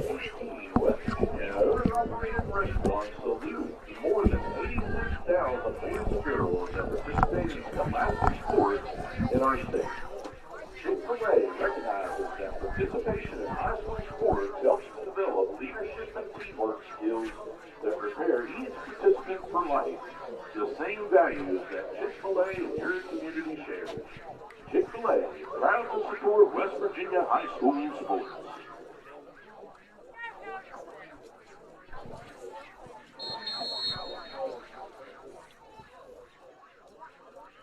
all right, it's into the timeout here. So both teams coming back on the field. So you got a 4th down and goal sitting at about the 4-yard line.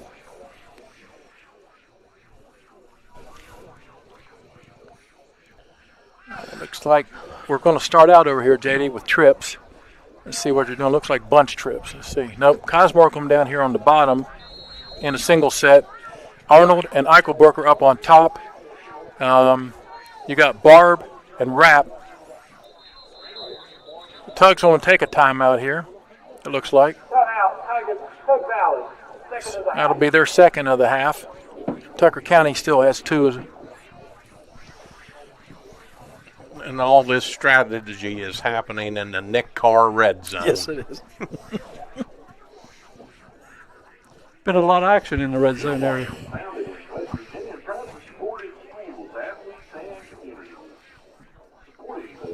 Well, as we said there a few minutes ago, it'd be nice to put another score on the board. Then we know we get the ball when we come out at the half. And it's way too early to say you can put the game away, but if you can score back-to-back here coming out at half, it would help greatly. It would be help. Yeah, because this team's not going to lay down. They don't have the track record for it, and they've been overcoming a lot of injuries, but this is a good team.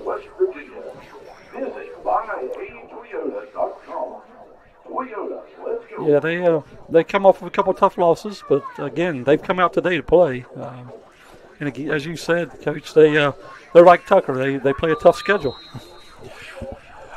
All right, so this time we got Cosmore down below. We've got Arnold and Eichelberger up on top, Rapp and Barb in the backfield. And here's a go. I think it's going to be a halfback pass. And he's not going to get off. He's going to fumble it. So he had nowhere to go. Tug Valley did an excellent job of covering that, stretching the field out. Defensive backs and you cut down the territory of receiving when we're in that. That was a big stand for Tug exactly. right there. And that's hard for a right-handed guy throwing rolling to the left. Especially when you don't have any opportunity to square your shoulders. So with 22 seconds to go in the half, and I wouldn't sit there and say the Tug's going to take this lightly. They're going to get as much out of this as they can. You might want to watch that seam route that we seen earlier. Yeah. All right, so we got Fitzpatrick and Holyfield down here, Richardson to the left of May, and up on top you got Sloan and Jewell. First down and 10. And Sloan's in motion, and we've got pressure on him. This time we got Jewell's going to step out of bounds with about 14 seconds to go, short of the first down. Ball's going to be at the 20-yard line. Nice job by May scrambling around and finding the open receiver there. We had pressure on him. At that time, JD, except secondary didn't bend. They're keeping them underneath. Yep. So. Deeper than the deepest. No one behind you. All right, so we got second down and about 3. Well, we could really use another turnover here.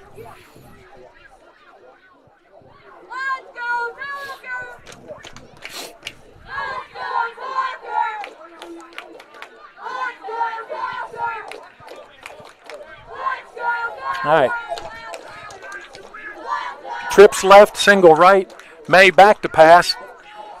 Oh, and he's got nobody out here. He was trying to hit Sloan on a wheel out here. It actually wasn't a wheel, just looked like a 9 pattern. So that brings up a third down now and 3. That hire was glued to him there. So we're going to go trips down here again. Holyfield, Sloan, and Fitzpatrick in the trips. Jewell up on top. He's got a lot of cushion there. We need to keep everything underneath. Now you bring up Branson. So this time May's going to try a little slip string to Richardson. He's going to have a first down with 3 seconds to go.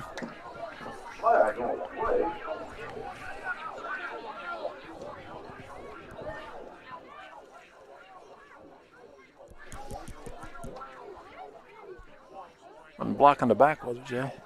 Oh, wow. Let me see it. Tug Valley looks like they're signaling against them. Lego formation. Loss of down. 5 yards from the previous spot, remains third down.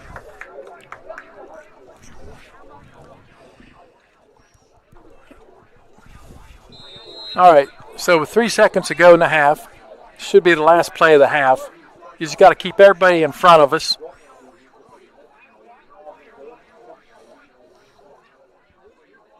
Maybe one of those things where he just tries to dump out here and lets him run with it, or May keeps it himself. Let's see here. Got twins to both sides. May's going to hit the slant. Had her Sloan. There's a little trick play to Joe, and he drops it. Oh, and he has some Little hook and ladder. Yep. That might have been some trouble there if he wouldn't have bobbled that. All right, folks. So it's very entertaining and scoring first half here from Tucker County. It's Tucker County 26, Tug Valley 12. We have a 20-minute half coming up. And again, we've got a ball game here. Take a little break and come back with some stats from Whitey. There we go. All right.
All right, coming back here with some halftime stats.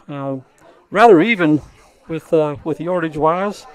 First, we'll go over Tucker County. Tucker County had 103 rushing yards, 34 in the second, 69 in the first, and then they come back in the passing game with a total of 136 for a total of 239.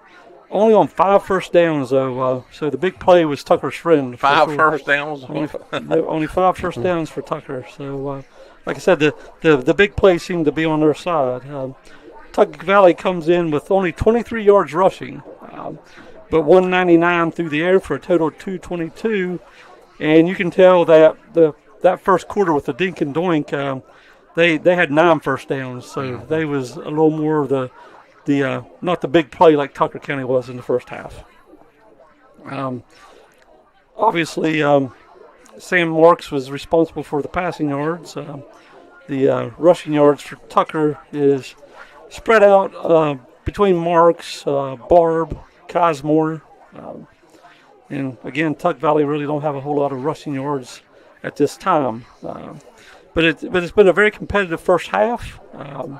I look for more than much the same in going into the second half. So this game's a long ways from being over, Jay. Oh, yeah. I wish we could have got that last touchdown in right down when we was down there first and goal there at the 5. That would have gave us a lot of breathing room, and then getting the ball coming out the second half, we could probably put it away. Yeah, if as we had said there a few minutes to go in the quarter, if we could have got the ball, scored there, come back out with the ball after the half, scored again, it doesn't guarantee you the win, but it definitely puts everything in your favor. Yeah. Well, I want to thank Brenda Poe. She wished me a happy birthday today. That's right. It is your birthday today. Yeah, Where were we at? And also wish Coach Rapp. It's Coach Rapp's birthday today. Is it a well? Too. Yeah, me and AJ's birthdays. Well, I believe my son-in-law's birthday's the same day today, too, Jay. So there are 3 of you, AJ, you, and Eric. Yeah. So, nothing like spending the day at the ball field. Yeah, Tuck Valley's been tale of two periods. They was very run heavy in the first half. I guess I'll take that back. They was probably closer to 50-50. But in the second quarter, as you said, their OC may got a little impatient there. He was going for the bigger play. He was throwing the ball around a lot more. Tucker County, we started out the first quarter, and we had 1 pass play in the entire first quarter, and it was a 43-yarder, for a touchdown. So that was nice, but we ran the ball 5 times. So we didn't have the ball a lot in the first quarter, but we took advantage of it with 2 scores. In the second half, Coach Rapp, he was probably 75-25 pass to run ratio. So he kind of went back to what he's did all year long as far as it goes, is throwing the ball around a little bit. I thought Coach Rapp mixed it up pretty good there the first half, and gave him a little bit of everything. And we after that first drive, when they took it right down and scored, we settled down and settled into the game. And we made a couple nice defensive adjustments, in my opinion. After that first drive, of course, they did put one more on the board, but again, I think we stuffed a couple drives that had potential too. Mm-hmm. I'm sure Coach Rapp's in there at the moment, telling the boys to relax, take a deep breath. I don't think he has to give one of those peel the paint off of the locker room wall speeches right at the moment. No. But we got to come out the second half. We got to go down and score, and then that puts all the pressure on them. Yeah, that would be big, and that would take. Yeah, I mean, like I said, you're right. We needed that game. When we were down inside the 5. Yeah. We needed to punch that in or get some points, and one thing we do not have is a field goal kicking unit and stuff like that. And sometimes it's nice to have that, but if you don't and have the opportunity, you need to punch it in. So We got some scores here if we got time on the first on single A. If you got some time to go over those. Yeah, lay 'em on us. All right, we got number 1 Wheeling Central with hosting Tulsa 48-0 at the half. Again, Wahama number 2 Man 27-0 at the half. Clay Battelle 16-8 against Ritchie. Clay Battelle's got their hands full on that. I mean, that's not Ritchie comes in at 14, Clay Battelle at 3. Of course, we had Pendleton County last night with a 60-7 barn burner over Greenbrier West there. East Hardy took on Sherman 42-20. As you had mentioned, 2 PVC schools there. So this end of the state, the PVC conference is represented well in this area. Work County 7-0 at the half over St. Mary's. Cameron 30-8 over Meadowbridge. And currently the score here, Tucker County 26, Tug Valley 12. Old Owen Schmidt probably didn't care much for that butt whipping last No, night, I don't think he did. Nah, I figure Owen was rather upset. I don't have no score for the Oak Spring Valley game. It must kick off a little later today, maybe. I'm not sure. Philip Barber and South Harrison played last night, didn't they? Philip Barber got the best of them there. Yeah, that's my understanding. I can check in on that. One of Tucker's opponents played last night, Frankford, number 1. They beat Williamstown on a familiar face for Tucker. We faced off against them before, but Frankford won 49-7. Yeah, Philip Barber took on South Harrison. 36-8 was the score of that one last night. Now, see, where next year we picked up, Webster dropped us and Moorfield of all dropped us, and we picked up Clay Patel right now in Cameron. We're still going to be looking for another game. If not, I think we possibly could play playing Frankfurt again, but it would be the 7th game. I mean, yeah, Frankfurt had asked to keep us on the schedule. I don't guess they've ruled that completely out yet. No, I bet I think they understand if we find somebody. Yeah, Yeah, that. Tucker did pick up Clay Battelle, I'm understanding, for next year. In Cameron.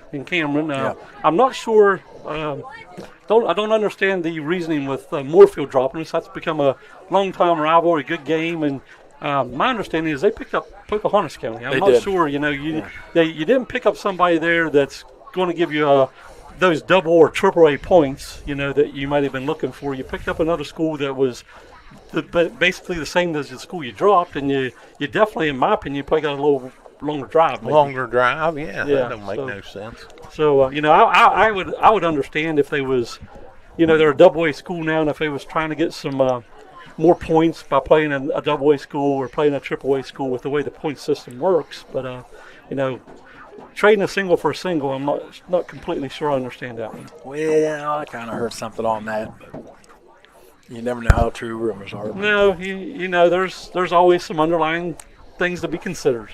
We'll leave it at that, Coach.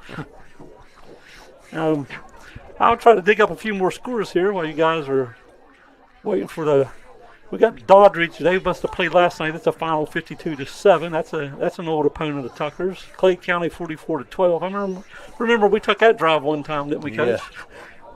Yeah. I seen where Doddridge County is one of 2 counties that didn't have a decrease in population. And, of course, with the college campus they have down there now, it's pretty that's nice, isn't it? attracting figure. Yeah, oil and gas does wonders, doesn't it? Midland Trail was over an opponent of Tucker's, Petersburg, last night. Midland Trail 27-12. And Mingo Central, probably a familiar opponent of Tug Valley's, was 24-14 over James Monroe last night. What you're looking at there's Logan was in the playoffs. Sherman, Mingo Central, Man, James Monroe, Tulsa. Was Wayne? I don't see Wayne off the top of my head here, Coach. Looking, I'll go down through again. 3, 4, 5, 6. So 6 right now out of their 10 are all playoff opponents, and again, like our schedule here too. So a lot of common, and again, 8-9 matchup. How that goes. So that's just a few. I did see an upset there last night. Robert C. Bird over Fairmont Senior. Fairmont Senior's perennial state championship. At least they make it to the game, anyways. and they didn't get it last night. They got beat 36-28. Yeah. North Marion 42 over Kaiser. That's a final.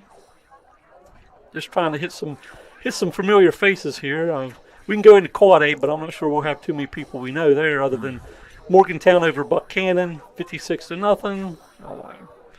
Martinsburg, 58-0 over Parkersburg South. University beat Parkersburg 62-14. So that's some opponents that we don't necessarily play, but they're close enough in the area that we're aware of them. Here's one for you. South Carolina, 30-10 over Texas A&M, number 3 Texas A&M in the third quarter. I see we're down 22-10. Yeah, Pitt's getting drilled, 28-3. All right, folks, while we got a chance here, we want to, again, this game is possible in our booth today because of the donation of Mr. Pizza. Hungry? Stop by Mr. Pizza, where great food meets hometown pride. Owned and operated by Mike and Robin Hardy, lifelong residents and proud Tucker County graduates, class of 90 and 92. Mr. Pizza is a proud sponsor of all Tucker County athletes, supporting our kids on and off the field, from one local family to another. Thank you for keeping it local. Mr. Pizza proudly serving Tucker County. Let's go Mountain Lions.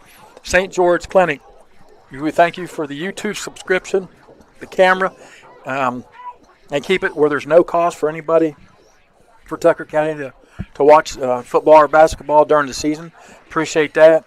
As well as we thank Nick for the subscription to the scoreboard that he gave us this year.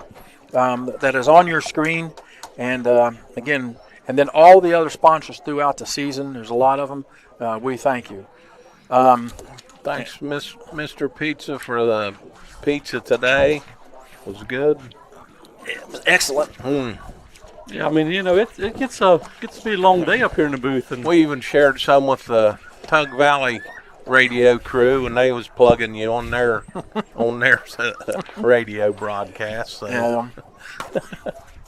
yeah, We got cookies up here. We got a charcuterie board. we got quite a little smorgasbord up here. We got all kinds of stuff. We're good.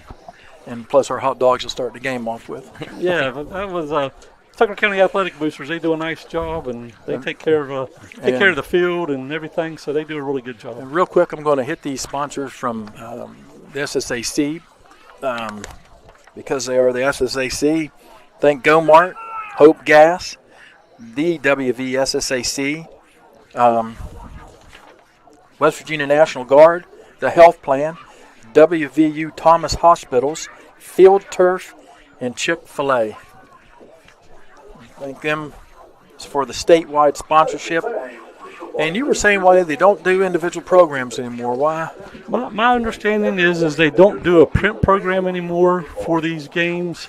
They do an online program until you get to the actual championship. Once you get to the championship, then there is a printed version available. Oh, man, that's always a nice thing to start the season. I'll give it to all the kids, and whether you get through the first round or not, then somebody's got a souvenir. Yeah, and I'm not sure I understand the thought process on that, because it wasn't like they absorbed the cost. The cost was paid for. Your page in the program was paid for by local sponsors. So the local sponsors paid for your page, your kids to get their pictures in there and all that type of stuff. And it was something, as you said, that it was kind of a little momentum. They could throw it in their scrapbook or something for the future and show their kids or grandkids that, one of these days Granddad played in the playoff game. So yeah, it was always nice. I seen we used to take the covers and put them on a frame and something like that.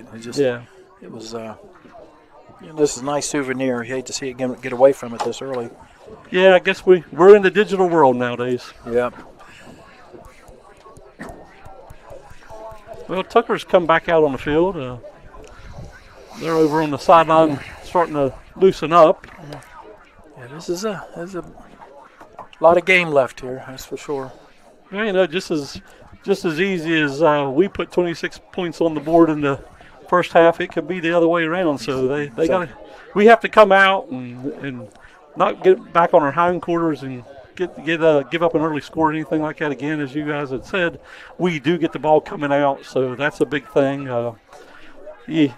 I don't think you can say the game would be put away, but if we could take it down here, score early, I think that's definitely going to play into the mindset of the Tug Valley Panthers.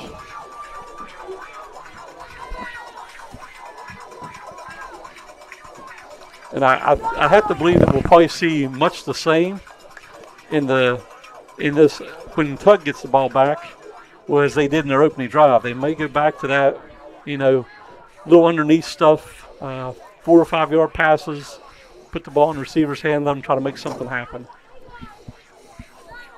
Yeah, they're still in the ball game. There's no doubt about that. Well, and you've got a quarterback down there that's back first game in a couple of weeks, and I think it is, and he's a playmaker.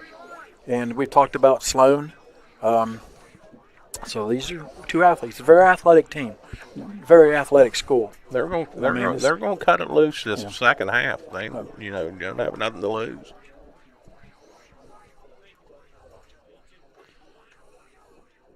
Yeah, as you said, that quarterback, he's dangerous. He's dangerous with his legs just as well with his arms. He's got some nice receivers out there. We've seen that. But Tucker's D tackles and D ends played really nice. They played some really nice football.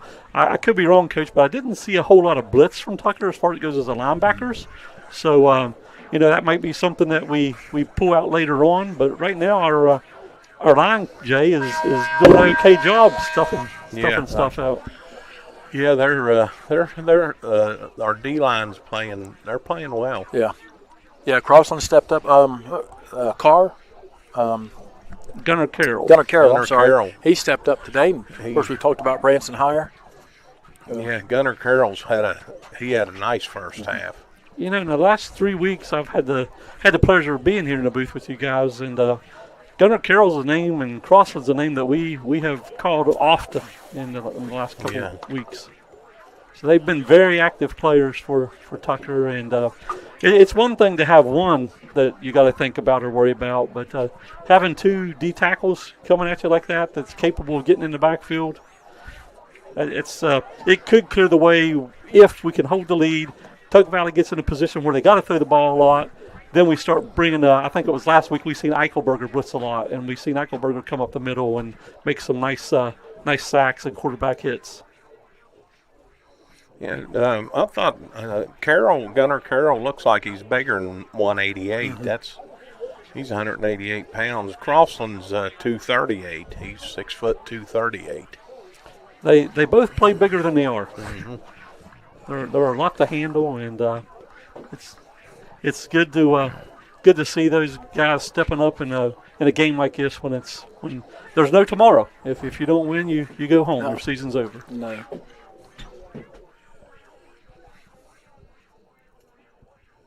And Tug Valley's out here now. They're loosening up, and we got about a minute 22 before the start of the second half, and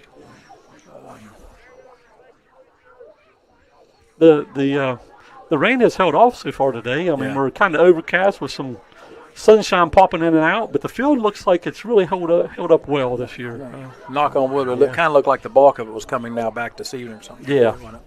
A little cool temps, but yeah, we could see some cooler temperatures, and surprisingly, it's possible that we could see some thunderstorms this evening after 4 o'clock.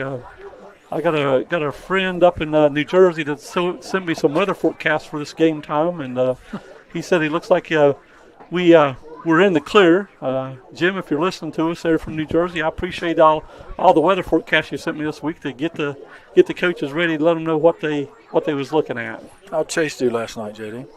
They got beat 24-21 in the first round.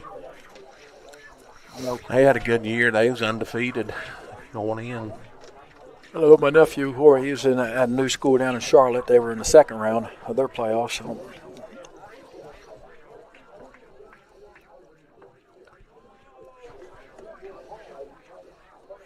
Well, we're about ready to tee it up here. Officials are meeting at the midfield. I didn't hear what part of the state these guys are from. I know the fishing crews are from different parts. So yeah, I did not hear that. Yeah, I'm not sure. But we've not seen any of these guys, so we know they're. No, not to my knowledge. These guys are. And knock on wood, you can tell they've got some experience doing this because they've been a non-factor. Oh yeah, they've done so far they've done a really nice job. And anytime you don't notice the referees, they're doing a great job. They're doing a great job. They shouldn't be noticed. They should do their job, and they are. I got Fred Meyer there. He just texted us, guys. Sunny and 88 there in San Antonio, so he's got a couple of degrees on us. Got a few. Why do you think we missed 3? Didn't we? Missed 3? 3 big ones on there. Yeah, we gotta mention too the WVSSAC before we kick off here. We gotta mention Toyota, Metro News, and Chocolate Milk. We'll get them closer in as we're getting ready to kick off. And White kicks off. He looks like it's out of bounds. So the ball's going to come up to the 35-yard line of Tucker County to start the second half. He's trying just to pooch it away from Casimir. Yeah, ball's at the 35. Nobody wants to kick it to Casimir, especially after last week's game. All right, let's come down and get a drive going here. Let's come out this half. These are usually big. Yep. Tug wants a stop, and we want to score. So we're going to have to start out with trips down here to the right. We got Eichelberger, Arnold, and Barb. Casimir up on the top, wrapped to the right of Marks for a first down and 10 at the 35-yard line. And the give is to wrap, and not going to have anywhere to go. He's going to lose a yard. Going to bring up second down and 11. You don't want to start out behind the chains, but that's tough. So it's by the interior of the line of Tug. Yeah, I think if Rapp would have took a step to his right. And that was number 58 there, Cody Maynard on there and on that. So second down and 11. Marks is back. We got twins on both sides, and he's got Eichelberger out here. He's going to pick up positive yards. It's going to be about 3 yards short of the first down, bring up third down, and about maybe a long 2. Ball's going to be at about the 42-yard line. Let's see. Yeah, about 3 yards here. Got it back where it's manageable now. Yeah. And they've been burning enough, too, that they might give us a lot of cushion there, too. We can drop in some underneath every now and then. So third down and 3. We got stacked twins to both sides. And it's going to be a little swing pass out here to Eichelberger, and he's going to get the first down after a second effort, I believe, JD. Let's see what they give him. I think he got it, but that was barely. Let's see, do they wave him on? Yep, it's going to be a first down at the 45-yard line in Tucker County territory. It's a good, positive way to start. That was all him there, getting that.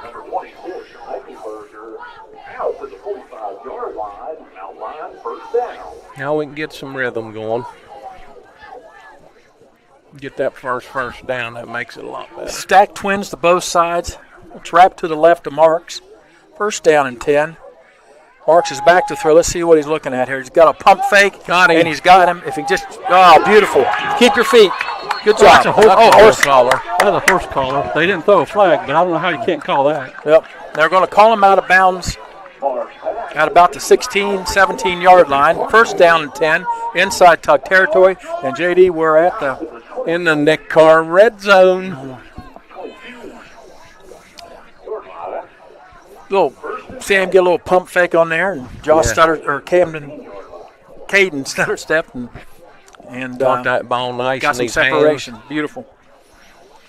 Yeah, I believe Tuck Valley was wanting to hold there on Tucker on a pancake. Twins right, twins left, wrapped to the right of Marks. And there's a snap, and it's going to be a swing pass out here to Arnold again. If he can just beat you outside, what you did. And then he's going to be in for the touchdown. Took a shot, held onto the ball, and he's in the end zone. There we go. So Caden Arnold from Sam Marks takes us down the field to score the opening score of the second half, which will be going for the 2-point conversion right now, 32-12, with 10:02 to go in the third quarter. That away, boys. Yep, that's what we need.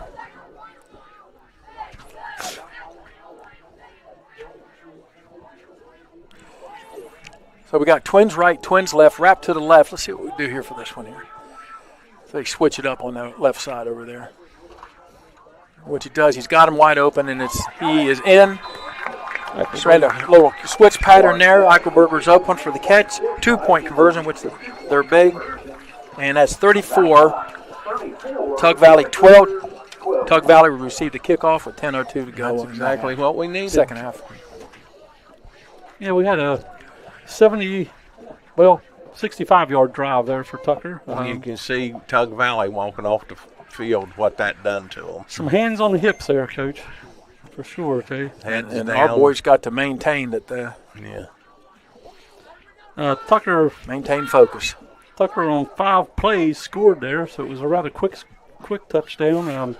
All of it through the air. We did try one run play, and it was for a -1, so I guess unofficially that was a 66-yard drive with gaining that 1 yard back.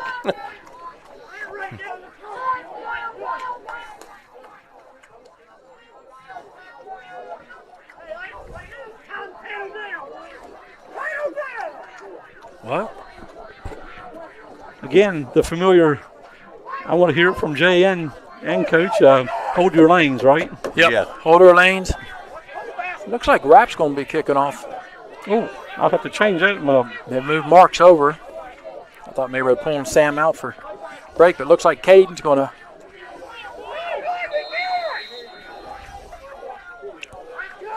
Just keep our lanes here. And he's going to punch it there right in front of Jewel. Jewel's going to get, if he gets step, good job there by Caden Arnold. That's a good shot by the outside of the returns, keeping everything back inside, giving our people a chance to maintain their lanes. All right, JD, it's first down and 10. Tug Valley's going to take over at about the 37-yard line. Going to be hard for 38. them to do the dink and dunk stuff now. They're going to have to get some chunk plays. So they're coming out with Jewel and Sloan to the top, and it looks like Holyfield and Fitzpatrick down below, and Richardson to the right of Mays. And remember, Mays has got some wheels on him, so we've always got to be wary of him. And he's going to keep it. Q power. There you go. Stay low with him. Good job. Nice job, right? Cade Rapp on a one-on-one. Crossing, good job up getting upfield to draw him inside. So we got second down and 8 at the 40. Again, same formation as last time. Only this time Richardson is to the left of the quarterback. Twins are a little bit tighter than usual this time. May's going to keep it again, and he's not doing very well with trying to cut outside, didn't keep his footing. So it's going to bring up a third down and about 7 or 8. Branson higher on the stop there. Good job by Branson. All right, big here. Come on, don't give him anything. Watch the seam.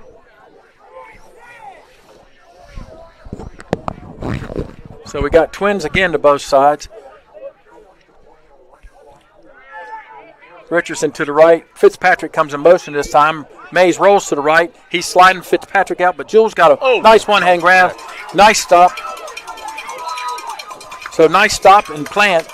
And he slipped a couple of times the first half when he had. This time he didn't. He was able to plant, get upfield for a first down. Big first down for Tug Valley. That was a nice one-hand catch. Yeah. All right, so in Tucker territory at the 45-yard line, Tug Valley's 1st and 10. Now we got twins again, both sides. And here comes Sloan in motion. May rolls out this time. It looks like he's going to throw back over to Jewel, and he just overthrew him this time. Yeah, Jewel slipped coming out of his cut there, out of his break. That's tough to do. Tug slipped a lot today. Yeah. Kind of cleats are wearing, but Yeah, I mean, you really haven't noticed Tucker's kids slipping like that. I don't know if we're wearing a little bit longer cleat or something or what. Yeah, and everything's so molded now. There are not very many interchangeable Yeah, cleats. there's really an interchangeable cleat. All right, so it'll bring up second down and 10. Twins right. Sloan in the slot over there this time. May's going to run it. Hang on to him. Okay. There's a good tackle in there by 64, Gunnar Carroll. And higher in Crossland. Brings up a second down and 8, third down and 7. Now they're going to go. They got 2 plays here if they don't get this, so they're not going to hold back. So Twins right, Twins left. We're in a three-man front now, aren't we? Yeah, I think they did. I think they switched for this series, Coach, or Jay. So we got here. All right, May's back. He's throwing a swing pass out Fitzpatrick. We had him. Oh, okay. Tripped him up. That was Branson Hire again, JD. I'll tell you, that kid's going to be a dandy. So 4th down and long, about 6 yards, 7 yards. Ball sitting at the 41-yard line in Tucker territory. And Tugs were looking, Twins are a little bit tighter this time. And here comes Fitzpatrick in motion. Mays rolls to the right. And you know they're looking for the flats. They got Sloan. Nice catch. Oh, heck of a catch. What a catch. Yeah, that's a nice catch. It's an athletic catch right there. Sloan. Nice throw and nice catch. Nice throw on the run. But that was an even better catch. So that's brings up a first down for Tug at the 31-yard or at the 26-yard line. 1st and 10. We got 7:04. Kind of reminds you of their first series. Yeah. Doesn't it? What's that? Had blood on his. Oh, okay. All right. So we got Twins left, Twins right, and here comes Sloan in motion. Mays back to pass. He's got down the seam. Fitzpatrick again, and good hit by Marks, but not before you get the first down inside the 10-yard line at the 9-yard line. Tug Valley on a nice little drive here, trying to answer Tucker's touchdown in the half.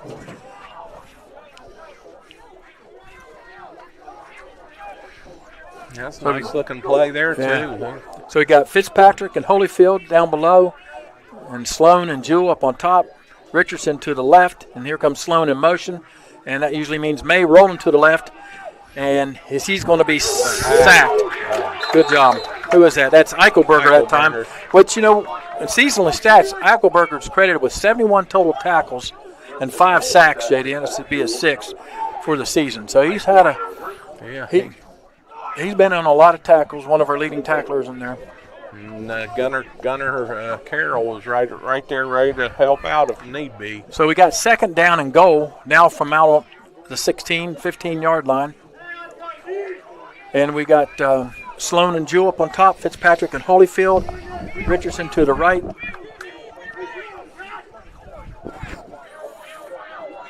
They take it right down to the play clock. And Mayfield's back, and he's got Fitzpatrick out here, and he is going to be stopped shy, about inside the 1-yard line. Tug hurry up and gets to the Fitzpatrick just a little slowly getting off the field, getting up. All right, so we stick with the same formation. You got to think May's going to go right up the middle here, JD. Yep, quarterback power. And he's leaning into it. And he's going to be in the end zone. Thought I had him stop short. Almost looked like he was taken off before the snap. But with 5:14 to go in the 3rd quarter, Tug Valley scores. Put the score at 34-18. Not going away. No, they're not. Ball's going to be on the left hash. So you're going to have Fitzpatrick and Holyfield on the left, and Sloan and Jewell on the right. Richardson to the right of May. Here comes Holyfield in motion, and May's going to roll to that side, and he has got, in the back of the end zone, he's got Jewell. Good pass, good play, good drive by Tug Valley. That's a 2-point conversion, and it now puts it two touchdown. Extra points are big, folks. 2-touchdown game now. Far from over.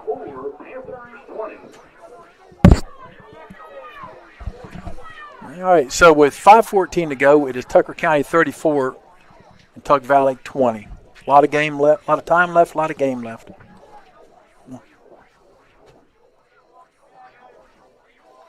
Yeah, that drive was a lot like the first drive in the first quarter there. They had 3 passes for 15-plus yards, 4 passes for 15-plus yards, 4 running plays. So they mixed it up pretty well, took it down, put the 2-point conversion on there, and we got a game. Now, do we have can we get another answer for this? Well, what you know you're going to tell them right now, watch for the onside kick. Because that wouldn't surprise me at all. Now, last time White tried to pooch it in between Barb. Let's see what he does this time here. And he's going to try to pooch it again. And it's back out of bounds again. Ball's going to be at the 35-yard line. So, well, they're either content on doing this or he's hoping it backspins. I don't understand that strategy, kicking it out of bounds. All right, so Tucker County is going to take over in their own 35-yard line. Well, I'm sure they want to keep the ball out of Cosmore's hands, but given that type of field position, I think they'd be best played if they squibbed that ball like they was earlier. Yeah. So we're going with Cosmore and Barb down below, and Eichelberger and Arnold up on top. Rapp now stays behind Marks. And your little hitch patch out here to Eichelberger. About 9. Yep. It's as good as a run. It'll be 2nd down and 1. Ball at the 44-yard line. All right, this time you got Cosmore and Barb again. You got Arnold and Eichelberger up top. They're in stack twins. Rapp is behind Marks. Now he shifts to the right. The give is to Rapp. Let's get the first. And he's going to fall forward. He should give him the first. It looks like he's going to give him the first. Just beyond the line. Now, there's no replay in any of the playoff games, right? Only in the finals? And they already changed that? That's my understanding. Okay. You know, that was big in North Marion and Fairmont Senior that year. Yeah. Boy, made that. All right, so 1st down and 10 at the 45-yard line, and it's a turning clock, 4:22 to go. We're in twins right, twins left. Rapp now shifts over to the right of Marks. Let's see if Sam keeps it here on the read. No, he's going to throw a hitch out here to Barb. If Barb can catch the outside, and he's going to be up for another 1st down. And one thing about these hitches, JD, we're running some clock. Yeah.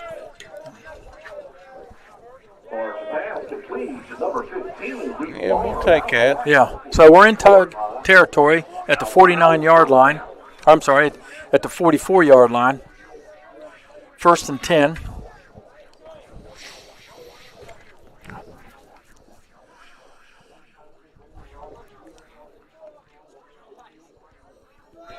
So you got Cosmore or Barb in the backfield with Rapp this time. Cosmore single up on top with single coverage. There he goes. Marks couldn't get the ball off. No, he couldn't. He got a lot of ooh. And that's a heck of a run. That's probably going to be called back, isn't it, JD? Yeah. I think we got a hold, but what a run by Sam Marks on that one. But I think it's going to come back, and he just bulldozed over. Yeah, I'd say that boy needs to get checked. That, I think, what number was he? 81. Who was that? 18. 18. I think. I'm not sure. No, 18's over here.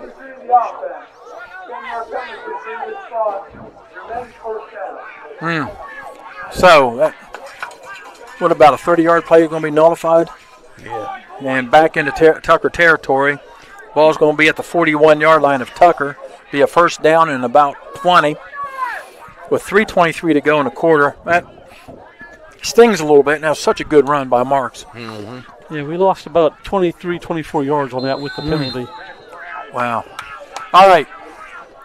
I think that was 13, Joe. 13? Okay. Yeah, so we got tight trips down here to the right. Cosmore going out in the flats. And I think Mark, he had some pressure on this time. Going to be 2nd and 20. We just kind of rushed that, but Yeah. Jarvis and the 2 Jarvis boys had the pressure on them there. Yeah, they came through there pretty rapidly. all right, so Cosmore's up on top. They're moving Sloan out on coverage, man coverage with him. And then you got Eichelberger and Arnold down below, wrapped to the wing. And then the give is going to be to Barb. Nope. And we're going to run a little screen out here. All right. Well, he had that red nice. I think we got a lineman downfield. 2 linemen downfield, actually. He's waving it off. Waving it off. So that's going to bring up a 3rd down and 20. Fitzpatrick. Ball did not cross the line of scrimmage. 3rd down. I want to say that Fitzpatrick, that number 12, read that nice. He had that covered like a blanket. All right, we got 3rd down and 20. We try to get in their territory and give us a 4th down shot, or If we could pick up 9 or 10 here, probably be Coach Rapper play. 3 minutes to go in this quarter. Trips left. Now you got him. Just launch it. Oh, just over his head. He had a step on him. Step on Fitzpatrick, just over his head. So 4th down and 20. Looks like we'll be punting. Well, you had the look you wanted. Yeah. Just a little strong arm. Is this our first punt of the day? Second punt of the day, yep. So ball's sitting at the 46-yard line.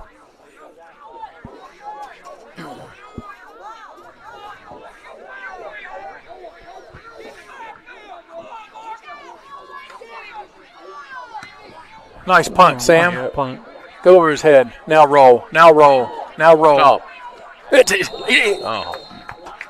About 1.5 yards. I thought it was going to check up. Yeah, I did too. Oh. He did reach for it. It looked like there for a minute he might have tipped that ball. Yeah. But I don't believe he did. Good punt by Sam Marks to keep the ball down in the 20-yard line of Tug Valley. All right, now this is where we need to stop, I think, after they answered our first touchdown in the half. 2:44 to go. 1st and 10 for Tug at the 20-yard line.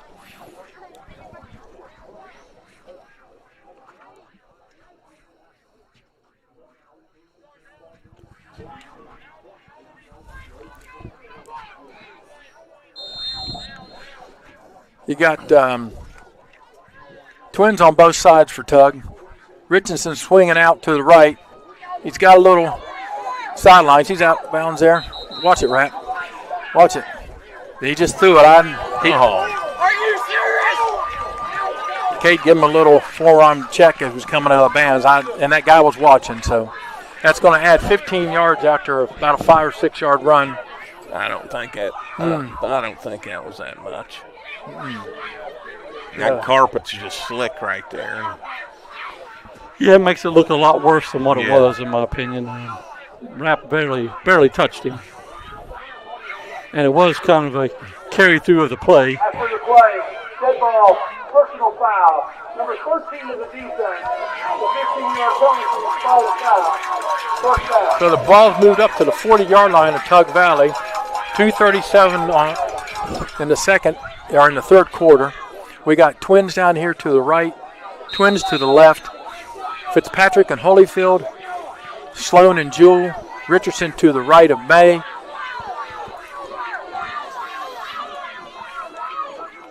And May's going to throw a quick hitch out here to Sloan, and he slips.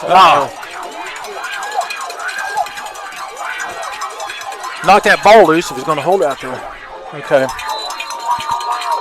So that's a big play into Tucker territory at the 39-yard line of Tucker County. Good move, good run by Sloan after the catch. Thought he was going to slip a couple times and was able to keep his balance. So it's 1st down and 10. Tug on the move.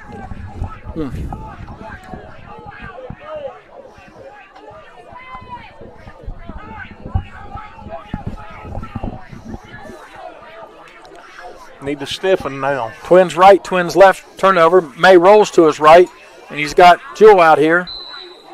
He's picked up about 5 yards on that, so it's going to be at the 35-yard line. I think we need to Second get down out and of that 3-man front. Start getting some pressure back Get on. back in the 4-man front.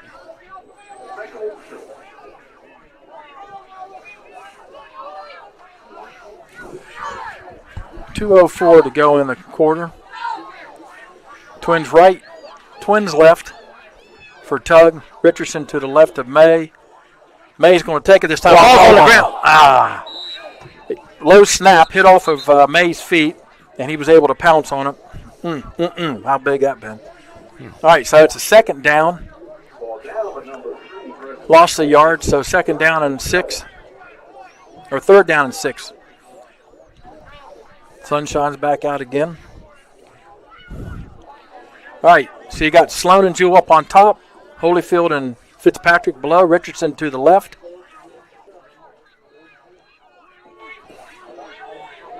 All right, switching up here a little bit. It looks like they're going to move Sloan over here to the left. Jewell goes to tight end, Fitzpatrick on the, and that's going to be motion on, what they call time? Timeout. All right, that was. So Tug's going to take their first time out of the half, and it comes with 1:21 to go in the third quarter. JD, we got us a game here now, and this is where it gets. This is where you won the games in the second half and in defense now. So Tighten this thing up. For yourself, for your family, and for your employees, and you've got options with the health plan. Known for exceptional service and support with a nationwide network of physicians, flexible coverage options you can count on, and competitive rates you'll appreciate. The Health Plan. Plan on it. Learn more at healthplan.org.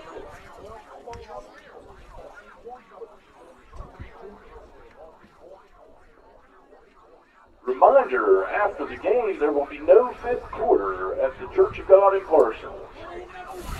No fifth quarter. now West Virginia's 4th and goal here, I think.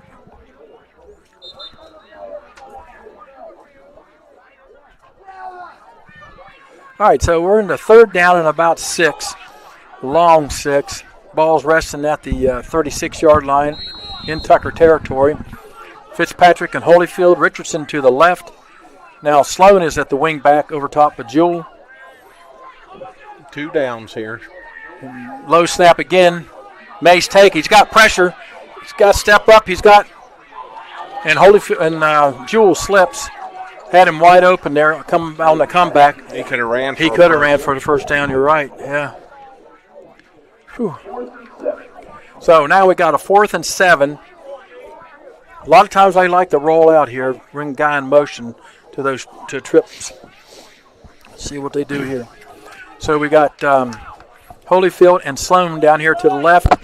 Be Jewell and Fitzpatrick to the top on the right. Richardson to the right of May. See if they bring Fitzpatrick in motion here.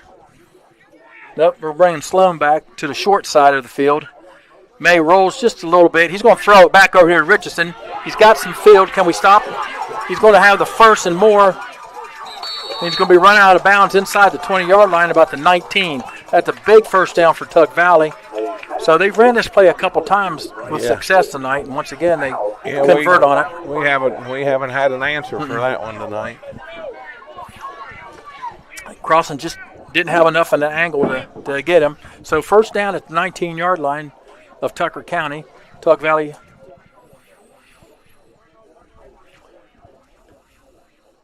So it looks like they got Holyfield, Fitzpatrick down below, and Sloan and Jewell up on top, Richardson to the right. They're bringing it a little bit tighter. I think they're going to run this one. And here goes Fitzpatrick in motion. Usually means he's going to roll. Right. And he's got Jewell right there, and he's got a wide. Ooh.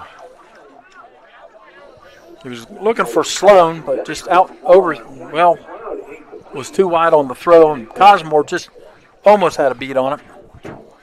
Second down at the 19.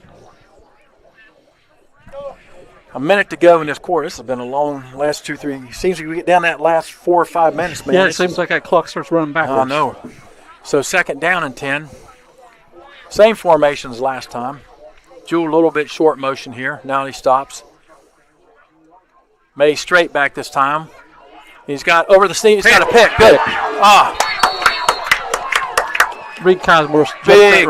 He just slipped himself, and he had a little bit of room, but hey. Didn't see him. Need that turnover. No, he didn't see Cosmore coming, did he? No, he never seen him there.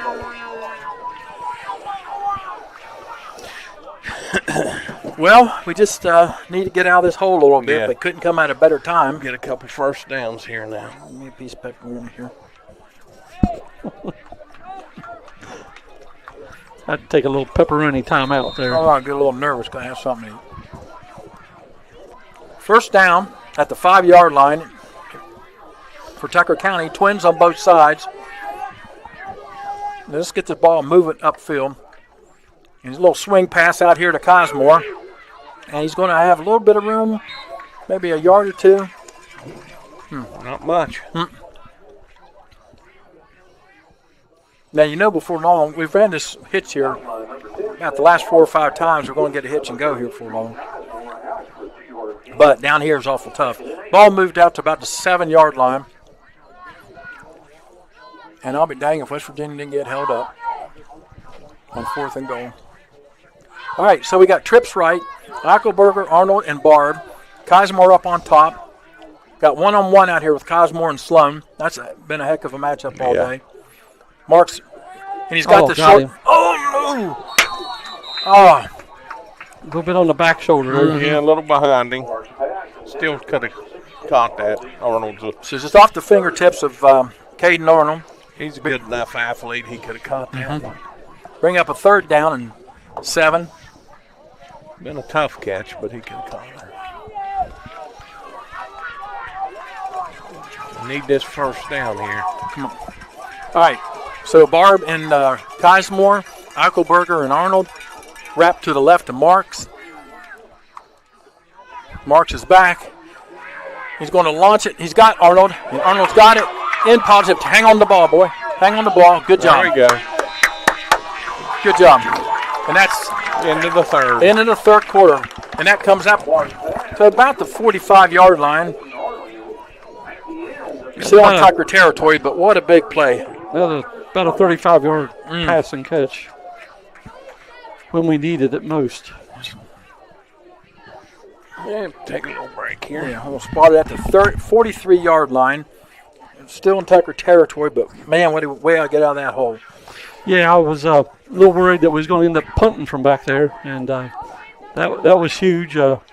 Worst case scenario, now we should have at least a chance to flip the field if we can't get a score here.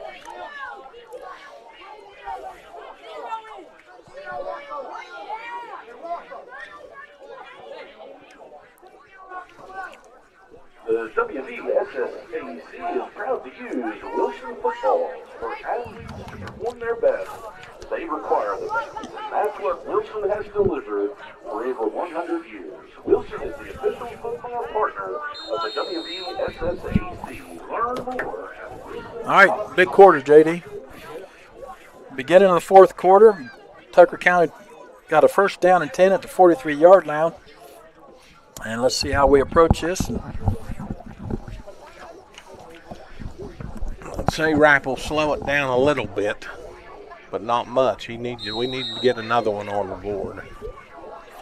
All right, so we got stacked twins. We got Eichelberger and Arnold down below, and we got Barb and Cosmore up to the top. Not really wide splits, and then Rapp to the left and the give. And there's a post there to Arnold. Hang on the ball. Hang on the ball. First down. It comes in first down in Tug Valley territory.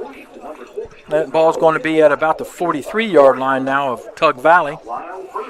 For a first down, clock is going to keep rolling. It needs to keep rolling. Arnold's come up big today. Yeah, Arnold's had a couple of really nice drives where he's contributed the largest part to the drive.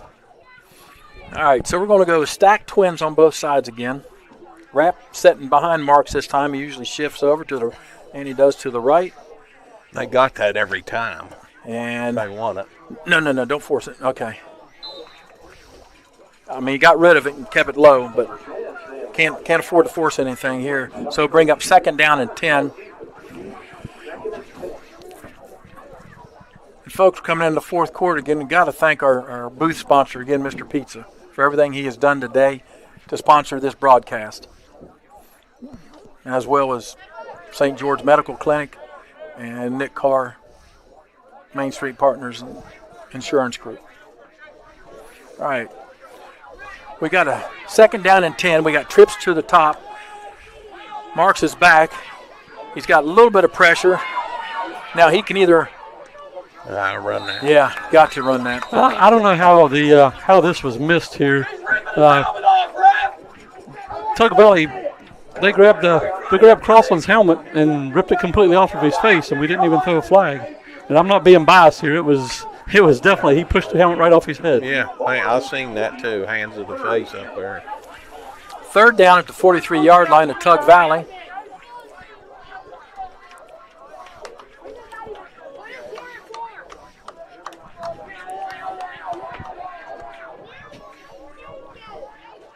Yeah, Sam had some room there, Jay. He probably could at least picked it up a mid-down 3rd and 5 or something like that. Got 8 seconds on the play clock. We're going to the stack, Harrison County I. And he's going to roll. And he's going to try to, that was a tough throw. It had good coverage on the play there.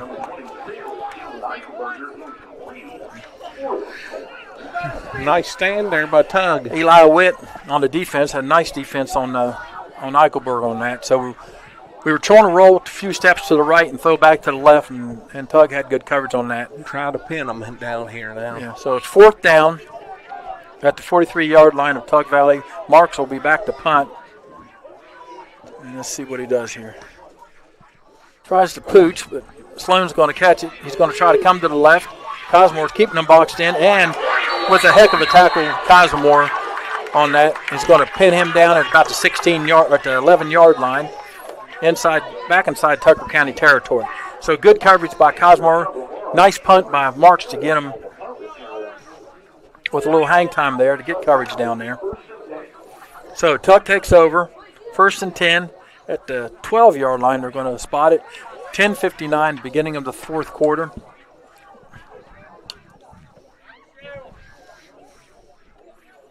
So Tug's coming out, and they have Sloan and Jewell at the bottom, and Fitzpatrick and Holyfield at the top, and Richardson to the right.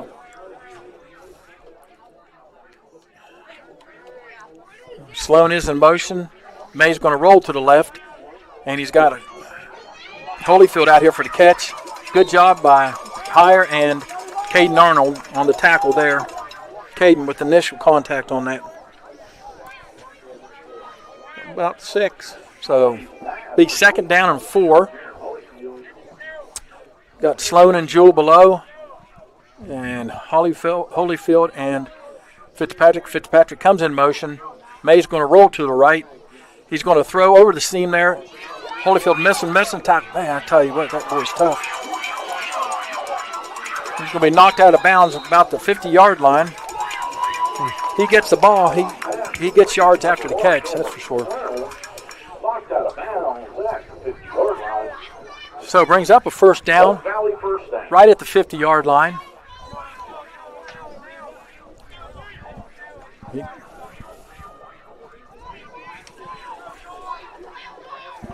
Fitzpatrick in motion again. May rolls to the right. He's going to launch it. He's got Jewell. He just overthrew him.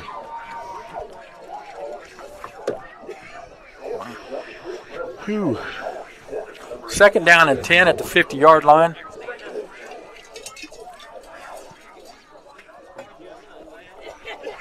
You had to think they was going to try to stretch the field eventually as much as they went underneath with stuff. Got an official's timeout.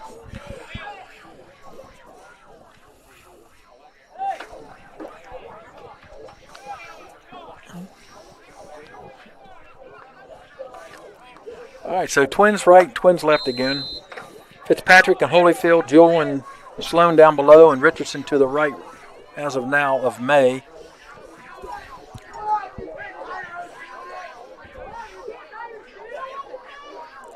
And here comes Fitzpatrick. So we're going to roll to the right. Now, usually he'll throw it to the left, which he did, and this is what we're getting burned on today. And he's got open field there, and Arnold's going to knock him out. He got a hold. And now it's about the 22-yard line. He got knocked out, but there is a flag, so that might come back.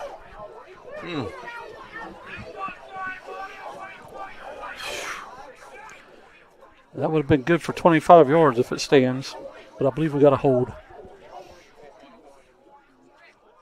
During the play, holding number 2 of the offense. After the 10-yard penalty, will still result in first down for Tug Valley. All right, so Tug Valley still gets some positive yard out of it, not the yardage they had, but it's moved up now to the 35-yard line, 1st and 10. JD, that play seemed to bite us. All right, so we got a 1st down and 10, 35-yard line. We got Twins down here to the right, and we got Holyfield at tight end. Here comes Fitzpatrick in motion. Mays rolls to the right, and he hits Jewell out here. Jewell's got a little bit of room, and he's going to have in for 1st down just at about the 20-yard line. 9:59 on the stop clock while they move the chains. And it looks like we got a timeout. Tucker County might. That's our first timeout of the half. I think he needed a good timeout there just to slow things down and get adjusted. Yeah, I think we got to circle the wagon here a little bit and maybe make a couple adjustments. They're tearing us up with those little underneath stuff, screens. They're not going deep on us, but just all the underneath stuff. Well, there's 2 things that's killing us right now. Is when they're running that motion in, they're rolling May with the motion, and then they'll hit that for a couple times, and he'll stop and either throw a screen backside or something to Richardson. Yeah. So we've not really stopped the backside throw to Richardson this evening, so we need to. Yeah, I think I'm sure that Coach Rapp is trying to relay that this is what we need to be watching for. Maybe we might dial up a little more pressure too. But obviously they are rolling him out of the pocket, as you said, to keep him away from that pressure up the middle where Eichelberger's had so much success this year.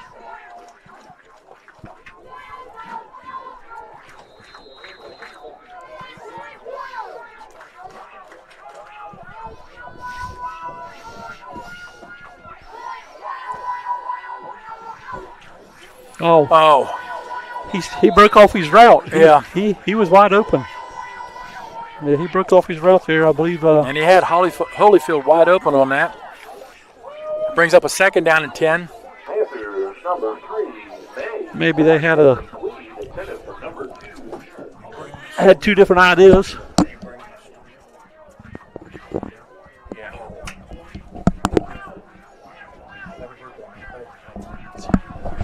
All right, 2nd down and 10. And he rolls this time. He's throwing it back across the middle. And it's going to be low right at Sloan's feet.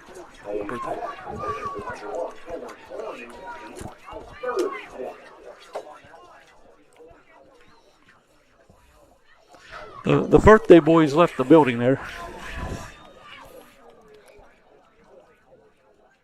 So with 9:47 to go in the 4th quarter, it's 3rd down and 10. Ball's on the 20-yard line. So they're bringing him in tight this time on the Twins. And Richardson's to the right of Mays. Mays is going to roll he's going to roll to the right, and he's going to throw back. He's down. That's big. That's big right there. Now, it's 4th down now. This is where we need to focus and keep everything underneath us. Underneath that. Yeah, we got him in a pretty much a 4th and 20-ish, somewhere 19. 4th and 19. This is a big play of the game, Marty. Not the play of the game, but a big play. You don't want to. Well, if we can turn the ball over on downs here, this would be a big boost for us. Yeah, you're up by 2 scores. Get the ball back here without them scoring. The officials.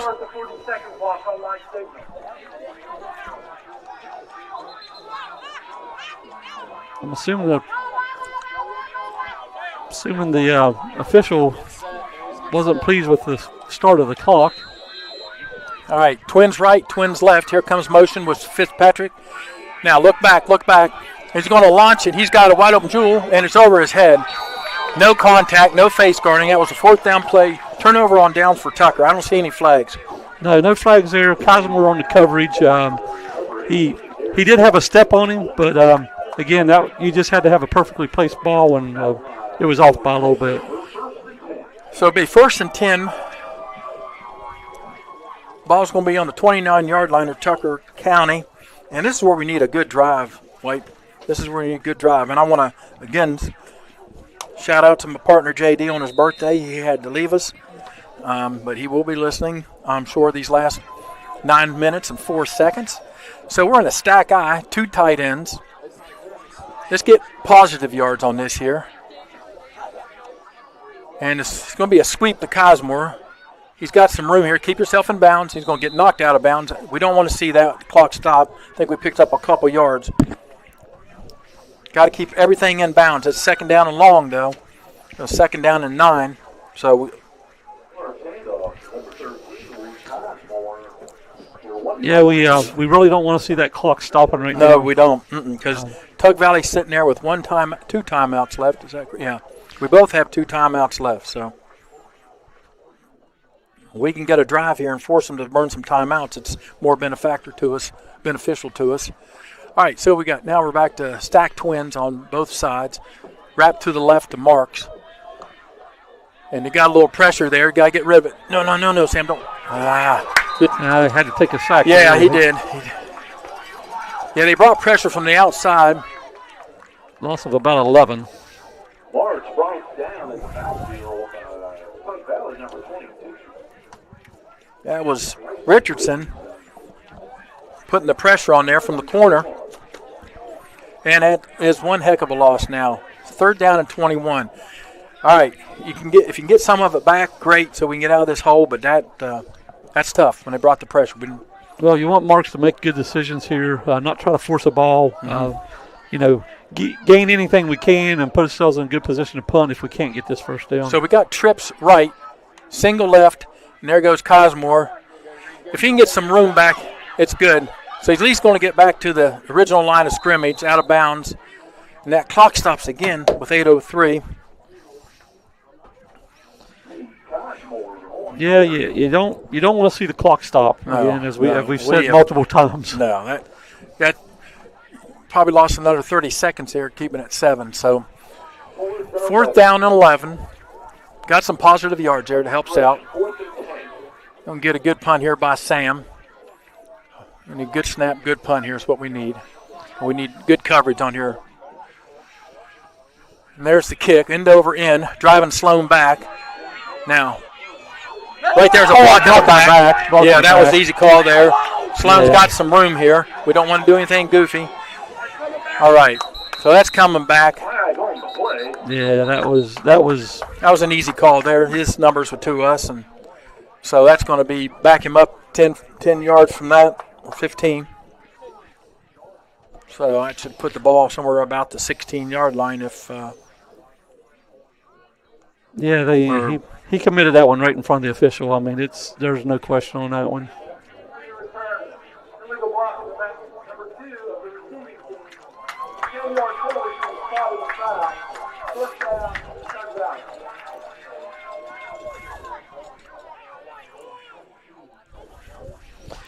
Well, you got to turn the ball over and downs. That was huge there to help us, because he had a nice return on that, Coach. I mean, he set up and he got a nice return, but again, that penalty also helped that return. So the ball's going to be spotted at the 22-yard line. It'll be 1st down and 10 for Tug Valley. And we've got Sloan and Jewell down below, Fitzpatrick and Holyfield up to the top, and Richardson to the left of Mays.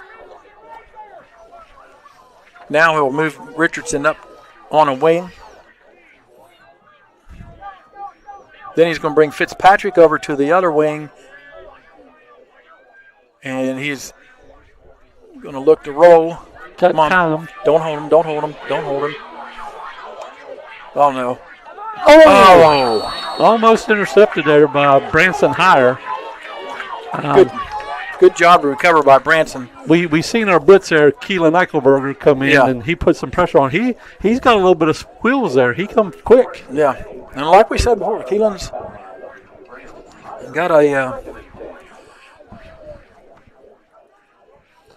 a lot of sacks from his position up this year. Yeah, those stats you read there, I was surprised. What did you say, 7? Yeah, after today, he has 7 Yeah. sacks. All right, so it brings up a 2nd down and 10. Ball's still sitting at the 22-yard line. All right, so we got the same formation as last time. You got Fitzpatrick up on the left wing with a tight end. Mays is back. He's going to go over the seam again, pick it off. Oh, There's 2 opportunities there. Whew. last 2 passes has been into the opposing team's hands. Tucker's Yeah. had them both. And we're playing some coverage at the right time. Now here's where you want to look and make sure we don't get anything thrown back at us like that screen to Richardson, like it burned us a couple times, and we'll see how we play it this time. All right, so you got Sloan and Jewell down below. You got Holyfield and Fitzpatrick to the left, and Richardson on the wing to the right. Mays is back. He's pump faking. Pick it off. Oh. All right, overthrew. 4th down. Now let's see what they elect to do here. I'm thinking with 7:26 to go. They still got 2 timeouts too, Yeah. Coach, and they've stopped us the last 2 drives. Right. We've only ran a total of 10 plays in this quarter. Again, let's watch the backside screen to Richardson, or let's watch Mays' feet because he likes to take off and run, and he's been effective. So we're going to have Jewell and Sloan down here below, Fitzpatrick and Holyfield up on the top, and Richardson will be setting right to Mays. All right, here comes Fitzpatrick. Mays usually rolls to that side. He's got Jewell out here, and then he's got Fitzpatrick, and it's a nice catch, and he's going to be a 1st down. That's a heck of a catch and run, and defensively, what can you do? Luke Barb laid a hit on that young man there. Hope he's okay. It was a clean hit, but it was a football play for sure. Yeah, and a heck of a football play there from Mays to Yeah. Special timeout for an injury. That's a hard part of the field right there if you're hitting along the sideline there. Yeah, in real time, it looked like a good, clean football play. You hate to see that for a young man, but he appears to be. Is he up? Setting up? He's starting to set up now, so trainers are with him.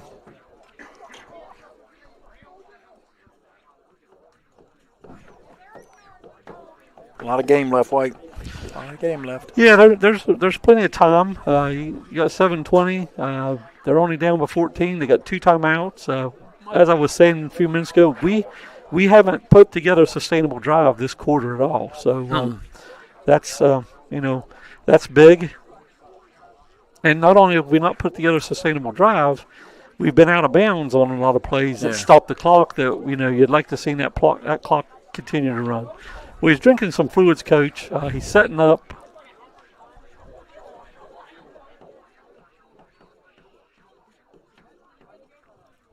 Yeah, Mays did a nice job of dropping that in there. Beautiful pass. Heck of a catch, Yeah. too.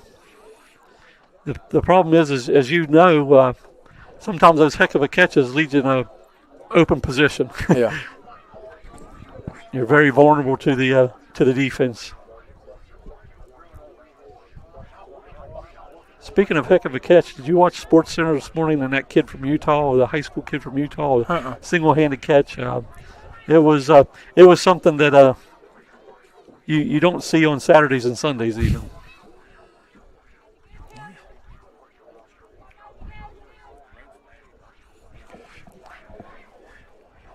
Well, our trainer's coming across the field now. Again, the young man is setting up. Nurse Stephanie Burns is coming across, and she got the thumbs up from their staff, so don't know if we'll see the young man back in the game the rest of the day, but he appears to be okay. And with the protocols now for anything to the head, sometimes you More than likely, the situation that just it occurred. just looked like his helmet hit off the turf there. Yeah, the situation that just occurred, I would say, win or lose, he's probably out for next week, just with the, as you said, the protocols because of the they don't want to put any young man in a position to create further harm. Again, that's just personal opinion from past experience. That's not anything that is set in stone.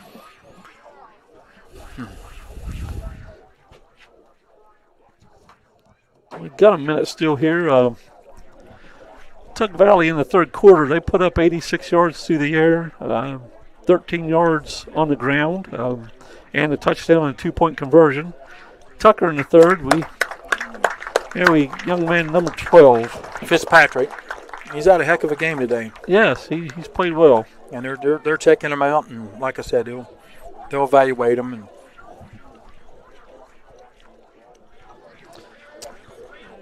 And Tucker had no yards in the third quarter on the ground, but 127 through the air, and of course a touchdown. So Tug takes now with the first down, takes over at the 37-yard line or 38-yard line, still in Tug territory. 1st and 10. We got 7:20 to go. Twins right, short twins left here. Well, we got a wing here with Jewell and Holyfield to the right. May rolls to the right. Got a hold He's trying to come back, and he's got Holyfield here, and he's going to have a first down. No flag. No flag. So it'll be first down. Getting a lot of this backside throws. These guys leaking out to the back has been killing us. Yeah, they just kind of, as you said, they leak out to the back, and that's going to be first down at the 49 in Tucker territory. Same formation set up. May straight back. He's got a lot of time. Here comes Eichelberger on him. Blocking the back. And he's going to have the first down, and he's got and more. He's going to be into about the 33-yard line, 32-yard line to Tucker. Come on. We're giving up too big of a chunks there. We don't want to give up chunk plays. Come on. Twins right, twins left. Cosmer on the stop on that play. Richardson to the right. Okay. You got Sloan. Mays with a roll. He's trying to hit him upfield, and he's got the most dangerous receiver for Tug right there, Sloan, with another catch. Big gain and a first down. That's a 20-yarder there. Yeah, and that's setting at the 15-yard line now for a first down. And they're getting first downs on their first play here, and it keeps stopping the clock momentarily. So we got twins both sides. Richardson, here comes Sloan in motion. Mays is going to roll to the left on this. He's going to throw. Look, he's trying to roll and throw back. And he's going to roll. They got to hold that time finally. Yeah, I think they did, because you get that much time. Well, they've our linemen have got away from them a couple times, and they pursue from the backside, and they're. Well, Fitzpatrick must be all right. He just came back into the game. Well, that's good news. He must have passed their protocol. So with that hold, because Mays had a first down on that inside the 10-yard line. Now it's going to push it back. Ball's going to be spotted on the 25-yard line. 1st and 10, or 1st and 20. Yeah, 1st and 20. How about a pick, guys? How about something? Come on. How about clock moving? Well, we got the clock running 5:54. You got Holyfield and Fitzpatrick. Now Jules and Sloan are going. Jewell and Sloan, and then Richardson to the right. And here comes Fitzpatrick in motion. Now watch back to your left. And then he's got a wide open Jewell, and in for a touchdown. Yeah, I'm not sure how he got behind us there. A little communication back there sometimes. A 2-point conversion is big here. Yes. Kind of look for Mays just to try to run up the gut. Well, we know he can use his legs. We know that he's been successful in several broken plays or covered plays today, so it wouldn't be surprising. And there's rolls. May rolls to the right. Now he's going to cut it up. He's going to be in for the 2-point conversion. 34-28. All right.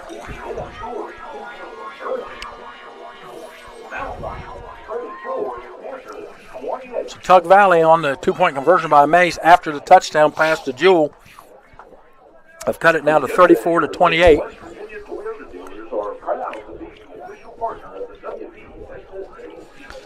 So you think they're going to kick it away here, Coach, or you think they're going to go onside? Well, we still can't get lax. You know, there is now it's wide open. A lot of game. It seems forever the way it's been these last 5 minutes of the quarter.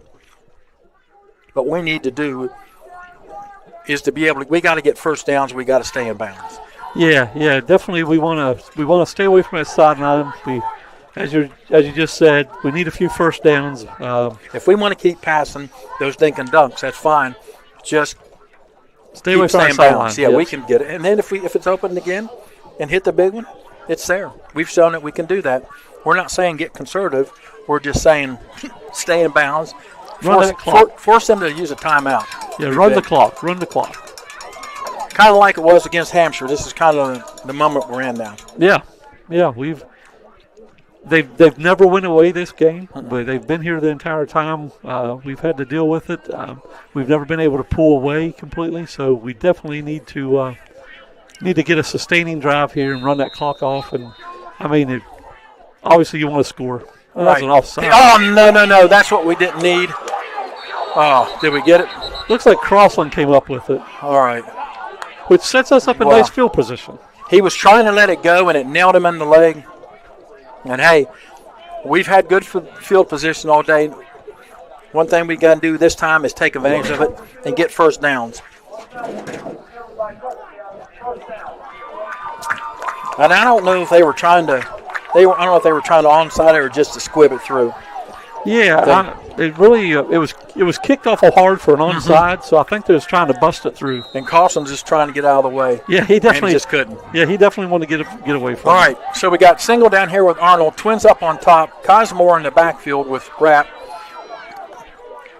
And Cosmore's not going to get any yards on this one. Now that's. I mean, the whistle should have been blowing there. Yeah. I'm not sure exactly what Mr. Official was doing on that one. We got to keep our composure here. Forward progress was stopped. Bring up second down and 10 at the 48-yard line in Tucker territory. And the thing is here we mark the ball 2nd and 10, so there's no loss of yardage, Coach, but the boy puts him on the ground 15 yards deep. Yeah, and the whistle had already been blowing. So, all right. Come on, we can't have time to talk to the referee, guys. We got to play. Yeah, you got to play the game. We got to play the game. It's over with. We can't control that. And it's going to be a swing pass. And didn't have anywhere to go. And Sloan makes a tackle on Barb.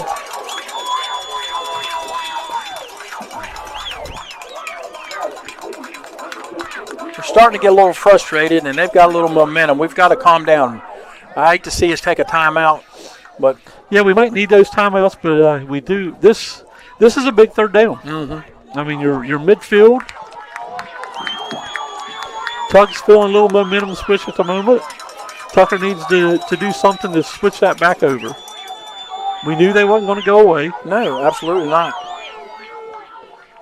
Marks is back. He's got room. He's got the first down. Cosmore does, and he stood up by Sloan, but not until after he got the first down. So there's what we needed. Big players got to step up at big times. Marks made a good pass to Cosmore. If you're going to generate your anger, generate it to making a play. Yeah, that was a dart right there. Yeah, do not waste your time on the officials. No. They're not. You're controlling the game. Yeah, you and I can sit up here and talk about it. We're not playing the game, whether we agree or not. But as you're right, being a former coach that you was, you know that the players have to focus on the field. 3:30 to go in this quarter. A lot of game left here. You know that. We're up by 6. All right, so we got single down here. Trips up on top. We got Cosmore in the backfield with Rapp. And the give is to nope. Hang on to it, Sam. They're bringing the house each play. We got to know that. So all we do is if we can hit a little hot route here. All right. Clock is still going. It's under 3 minutes. That's 2nd down and 15 We can't go backwards. We know that. Clock is running. We're down to 2:57. Ball sitting at the 45-yard line in Tug territory. Tug's only down by 6, so that 2-point conversion on their last drive was huge. Yeah. All right. So we got Barber in the backfield this time with Rapp. Kismore down here one-on-one with Sloan. Twins up on top. And the give is to Barb. And I don't think he's going to have any room. He's not. So it's going to be 3rd down and about 15. And Tug's going to take their second time out of the quarter. Yeah, inside with 2:24 to go. Looked like Coach Rapp was trying to run the clock, playing conservative, making burn those timeouts. But we are in a position now where we're 3rd and 15. We're going to have to get a chunk here. It'd be nice to. We don't have to get it all on one play. No. But if we can get half of it or so, it makes it viable to go for it on 4th down. And worst case scenario, the field is flipped, and you give the ball back to Tug with 1 timeout and probably under 2 minutes to go in the game. Again, though, a score here would be huge. Yeah, this timeout for Tug to stop the clock is good for us too, because we need to. Yeah, we got them taking their timeouts. They got 1 left. Like I said, if all goes as planned, they're definitely getting the ball back with under 2 minutes to go, if they get the ball back at all. I mean, we could easily score here or get the first down. But get the first down, and to get the first down, you're in pretty decent position. You'll probably have to still gain 1 more first down to run the clock. Again, this is where we were at last Friday night, and so we've shown that we can overcome it. All right, so we got a tight trip formation over to the right. Single down here with Kismore. Snap is to Marks. We got to get some pressure. And there's the ball, and it's caught by Eichelberger with a big catch, and he's out of bounds. No, Eichelberger, go back. There you go. Good. Huge. We don't want any jawing. Huge. 21-yard gain there at the time that was most crucial. Big catch by Keelan Eichelberger. And let's just go back to the huddle, guys. Tucker receivers just step up game after game in critical positions that they've been in. Ball sitting at the 19-yard line in Tug territory. We are in the Nick Clark red zone. With 2:16 to go, clock is stopped. Not sure why we haven't wound the clock. The first down, we should have. He was out of bounds. Oh, yeah, I'm sorry, Coach. I got lost in the moment there. So we got Twins up on top, Kismore down below, Barb in the backfield with Rapp, and to give is to Rapp, and he's going to be stood up and brought back. I'd say they'll use their timeout here. Yeah, Tug took their final timeout. With 2:10 to go in this quarter. Now, here's the thing. The first down ends it, pretty much. Yeah, well, it does end it. Here's the thing about it. But we got to get some positive yards. So, Sam, if he pulls it, or maybe a little sweep out here to Kismore or Barb, give him some room, but stay in bounds. Yeah, they've been packing the box. We know that. So something run up the middle is not going to get us too many yards. Again, you don't want to be too conservative, but you don't want to put yourself in a position where you throw an interception or turn it over. No, you don't.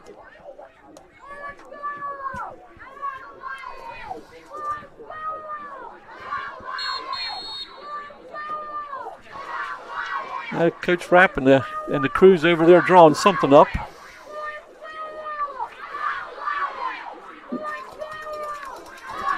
Not sure if we got enough time in this timeout to look at a few scores and see if we got anybody in our area.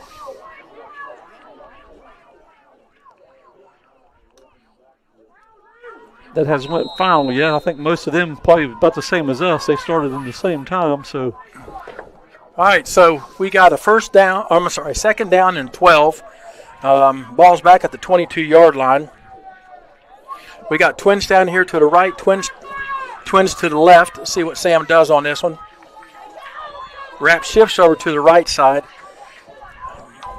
And here they come. And Sam's going to keep it and kind of picked his way for right. Now, the thing about it is they can't stop the clock, so it's 3rd down and 10. Now, we've got 2 downs to play with it here. And that clock after this last play is going to be inside a minute. Yes. Now, the way Mays can get around and throw that ball, we can't take any chances. You know, we need to end this game right here. Yeah. So like I said, if we want to run a tight sweep or something out here, we can. You know, you'd like to think you want to run a hitch here, but you don't want to take a chance of stopping the clock. So I think you're going to be looking at Barb to get it, or a little bootleg by Marks here. No, they jump. Yeah. That'll give us 5 anyways. Yep, that helps.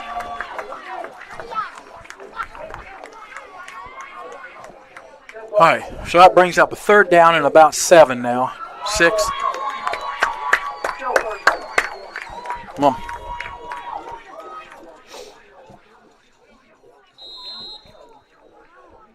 Well, it doesn't do anything for the clock, but it puts us in a much better position. It does, because then we got 3rd down and a 4th down, you know, cut it short here. Get half the distance or the 1st down here.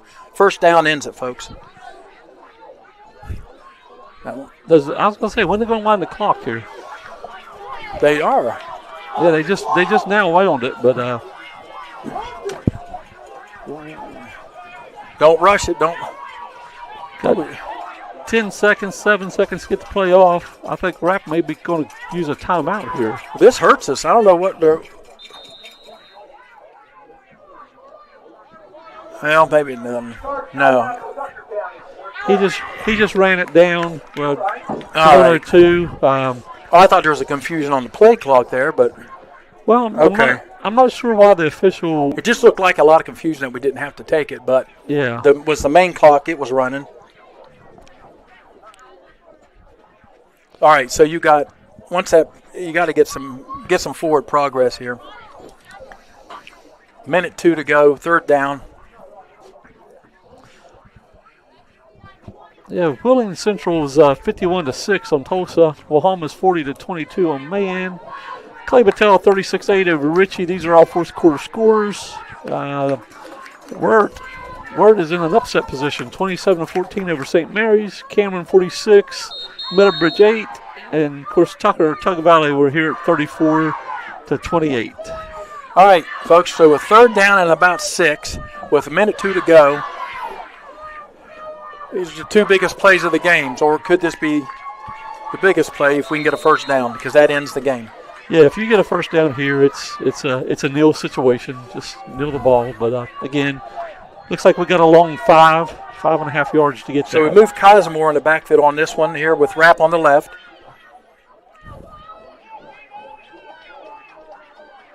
Snap to Marks. It's option. Sam's going to keep it, and he's going to be gobbled up in the backfield. Yeah, he is. So that brings up 4th down. I know I didn't want to pitch it, but so now we just let it run.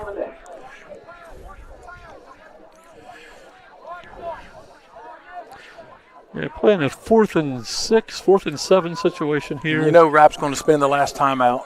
So what do you got, about a 15-second difference in the play clock versus the game clock? Yeah, it'd be about, 13 seconds left, or I'm sorry. 2, 1, timeout. 14 seconds to go. Now that exhausts the timeouts for both teams. All right, folks, the final 14 seconds of this game. And Tucker's up by 6. The ball is 4th down, and it is setting at about the 18-yard line in Tug territory, which if you're going to have a major positive, the fact that we're this far downfield. Yeah. Well, we'll see what Coach Rapp's drawn up here. Is he going to hand it off up the middle, or is he going to just kind of take a couple steps back and get a few more seconds off the clock and not take a chance of a fumble with a handoff or something? Yeah.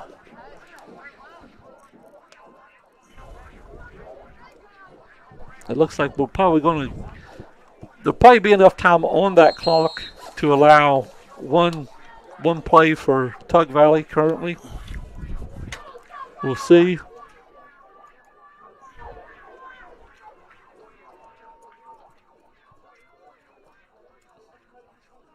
Tucker's going to take this final snap on offense unless they get a first down here on about the 17-yard line. All right. Let's see what we do. I don't think we're going to throw it. We could fake. We could jet sweep with Eichelberger would be nice too there. All right. Well, we are out there. Eichelberger's wide open in the back of the end zone. Touchdown. Well, I'm going to tell you right now, that is a gutsy move. That is the play of the game because it ends the game. That will put the that's the definitely going to end the game. You got 8 seconds left. They got 2 timeouts. You're up by 2 scores. It's just like AJ just saying, "The heck with it. This is what we do." Yeah, you know you know who you are coming into the game. You know what you do throughout the course of the season. There's no need to go away from that, and Coach Rapp didn't. He had confidence in these guys. That's a play that we've seen several times throughout the course of the year. 2-point conversion here. Wouldn't say it's non-relevant, but every 2-point conversion is good. Marks is back, and he's going to got Caden Arnold for the 2-point conversion. All right, so with 8 seconds go in this game, 42-28. And Tugs will get one last play, but going to be irrelevant. Now, I say the biggest play of the game. It was the gutsiest play of the game because you got a 4th down. He drops the pass. Obviously they still get, and the way they've been playing, and Mays and Sloan and those guys, anything can happen.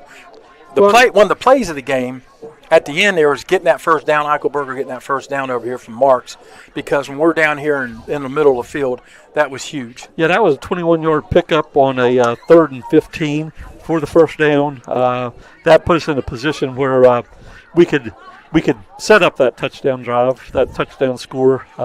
Again, you're right. Coach Rapp made one of the gutsier calls. I'd say probably most of the coaches in the state would have probably just handed the ball up the middle, gave it back to Tug. And the thing about it is, Tug's probably sitting there thinking the same. Oh, they're going to, be conservative. We got weapons. You got Marks, you got Cosmore, you got Eichelberger, Arnold, and Barb. And then, with Cade in the backfield with Marks, it's just there's weapons. And the lines come through now when they had to. Yeah, the line stepped up big. Here's a kickoff by Rapp. Ball's going to slowly roll. Jewell's trying to pick it up. He throws it pitches it to Sloan. Sloan's he's going to go down. And with 1 second to go, this has been a heck of a game today. Tug Valley did not give up. We knew they had a good team. We knew they were down with some players. But in a playoff game, you got athletes, you're going to come out to play, and they definitely do. Our kids stepped up. We had a middle-of-the-season slump where we were just playing poorly, and we grouped. That's why the Hampshire game was so big. Yeah. That's why that Hampshire game was so big. And so hats off to Tug Valley. Great win for us. Tug Valley does have one last play. They're not going to go down without a fight. Yeah, Tug Valley's had a very nice season. The young men don't have nothing to hold their heads over. No, they don't. This has become quite the little rivalry. That's why, you got it's like we said before. You got a little north-south rivalry. You got some travel, basketball, football. We've been seeing a lot of each other here in the last 10 years. Yeah. So we'll see. They got 1 second, one play. Score or not score, it's not going to change the outcome. Complete pass there. Cosmore on the stop. Just let it go. The officials probably should have whistled that. Yeah, I'm not sure exactly why they didn't there, but. All right, folks. We've got a few minutes here. We'll go over some stats. Tucker County is victorious, 42-28, in what was a good playoff game, one of the better playoff games of the weekend. And again, you have an 8-9 matchup. It goes either way. The winner of this game, which is Tucker County, is heading to Wheeling. Date and time to be determined at tomorrow's meeting. Just a good win, good home win. And, one of the greatest things, too, is that we're able to have these games at home, Whitey, which years ago, you just think of some of those years back in the 80s and 90s, you trying to have a home game here for a playoff it was pretty tight then, and trying to get one. And yeah, they've been a lot of work done to the field over the years, new lights, bleachers, things like that has allowed our boys to play at home instead of go on the road. Again, home field's it's huge. I mean, it's huge. It's a huge advantage to have that. A nice crowd here at the game today, and nice listening audience. And need to again thank my partners on the road and give you a shout out, JD, and again enjoyed doing this second season with you and having Whitey in the booth with us, and we hope to do this again next season. It's our goal, and we want to thank Mr. Pizza for sponsoring this game today in the booth. He was our total sponsor. Mr. Pizza, we do thank you. We thank you for the pizzas up here before the game. We truly enjoyed it. We thank, again, St. George Medical Clinic for the subscription for the year, for what they do for football and basketball. We want to thank Nick Carr. We want to thank all of our other sponsors, all the other paying sponsors like Ace Aggravates, B&J's Family Diner, Blackwater Insurance Group, Elkins Physical Therapy, Elsewhere Salon, GS Millwork, Hinscliff Products, Lance Plumbing, Louis Links, Mountain Valley Bank, Mr. Pizza, Pixie Planners, Riccatelli Lumber, United Financial Services, and there's many. Citizens Bank over there. We see Lance Plumbing. We said that already. Elkins Physical Therapy. We said that. We got Glide Path over there. Emblazon, Bargain Warehouse, Sunrise Coffee. I'm trying to look from some of these billboards over here. Lauren Barb, McBee, Excavating, McLean Printing. It says Mountaineer Infrastructures, Atkins Home Hardware. I can't tell that one over on the left by the fence there. You can see that. Skyshine Properties and Skyshine Paints. Yep. So we thank them. Just roughly, real quick, Tucker County had 400, and this is unofficial. It'll have to be corrected here later, but around 417 total yards of offense today. But Tug Valley come in at 420, so it was a pretty even match as far as it goes as stats. We stepped up big on defense. Leading tacklers today for Tucker was Cosmore, but you can't put away the fact that Eichelberger had a huge quarterback sack. Cosmore and Arnold had interceptions, so well played defensive game for Tucker. Pretty balanced. Yeah, pretty balanced offense and everything for Tucker. The run pass was there. Again, little more pass than we was run, but that's prototypical offense in Tucker County nowadays. Years ago, we was run heavy, and we're not run heavy nowadays. We've went the ways of college football and everything, that we spread it out and throw the ball around the field a little bit more. But huge win for Tucker, huge win. Had a good birthday present for Coach Rapp. Good birthday present from AJ. My son-in-law has a birthday today, so he's out there with my grandson and daughter Austin, and so Case is listening to us up in Martinsburg area, and all of them. Fred down in San Antonio, and all the other people online that are been chiming in. Yeah, thank you. It's been a pleasure doing these last 4 games with you guys. I've really enjoyed it. It's great to kind of get a little different view. I spent many years in the next level up on the headsets for different coaches and stuff, and this is a little more relaxed down here.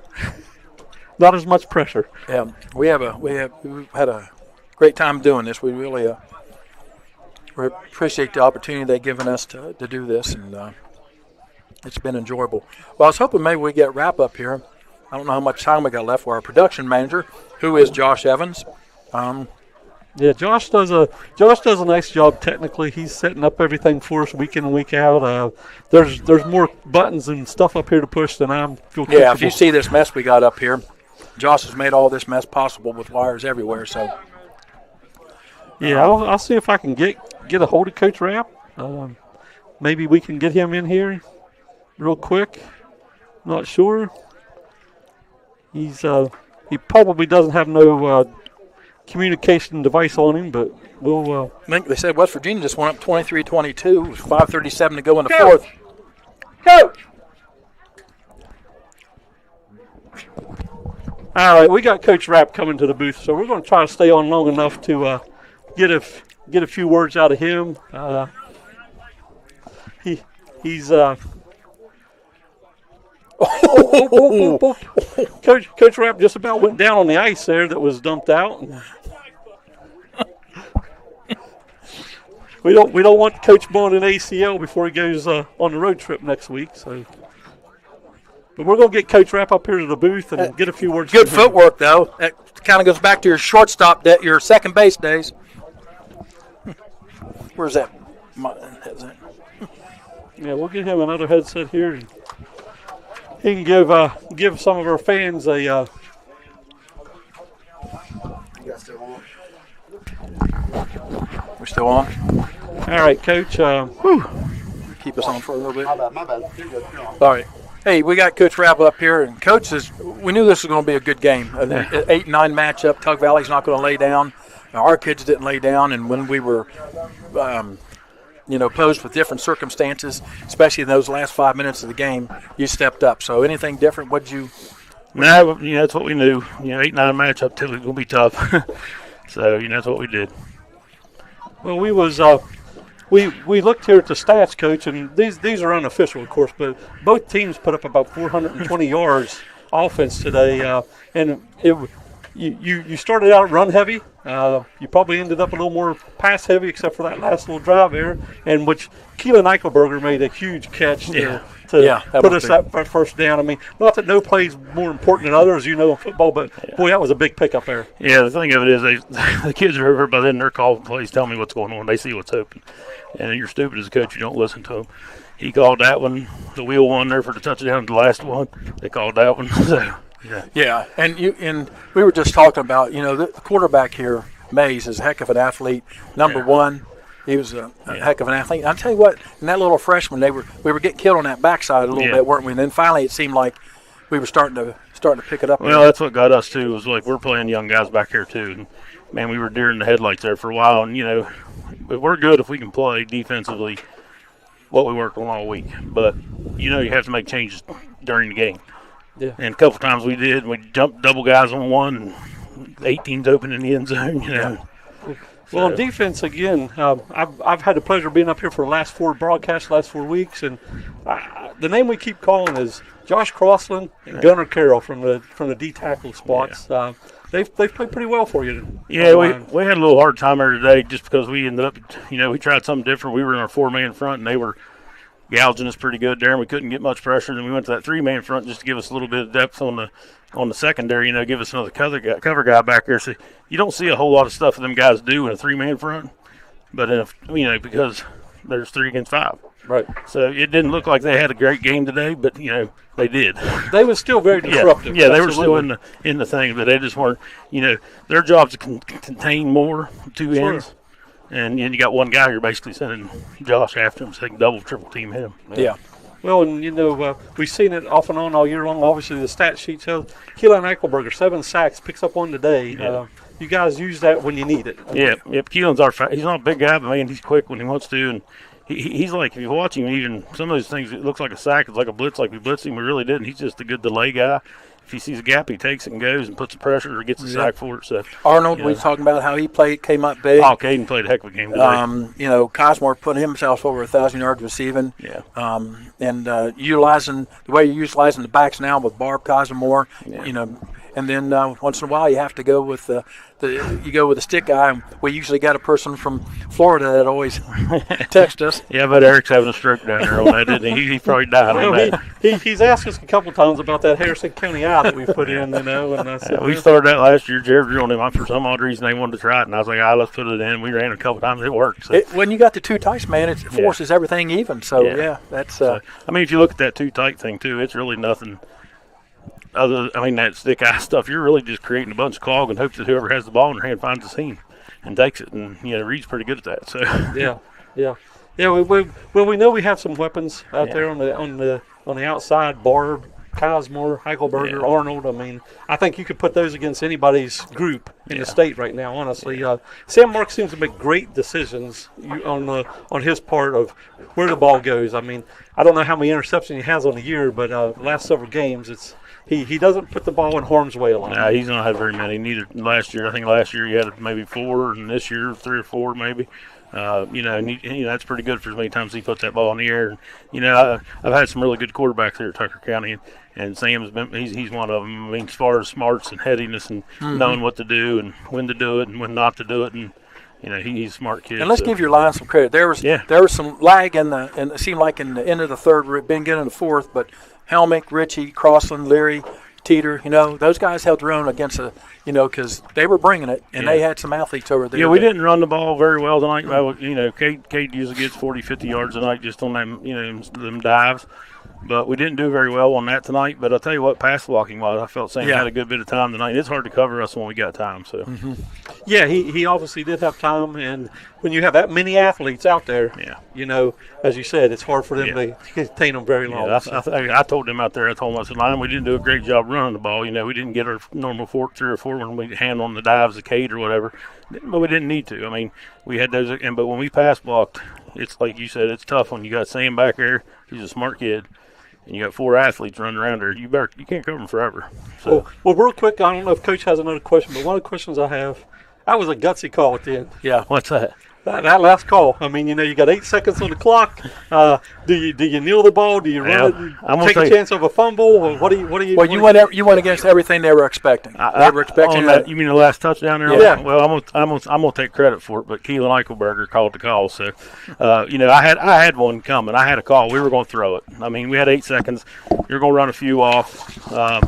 They're pinned deep regardless. They're pinned deep regardless.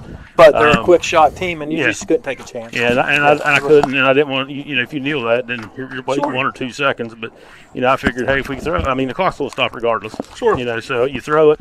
That's why I let it run down as far as I could. Took my time out. Whatever it is, it takes 4 seconds for that play. They got 4 seconds to go to the field if we don't complete it. But like I said, Sam's a smart kid, man.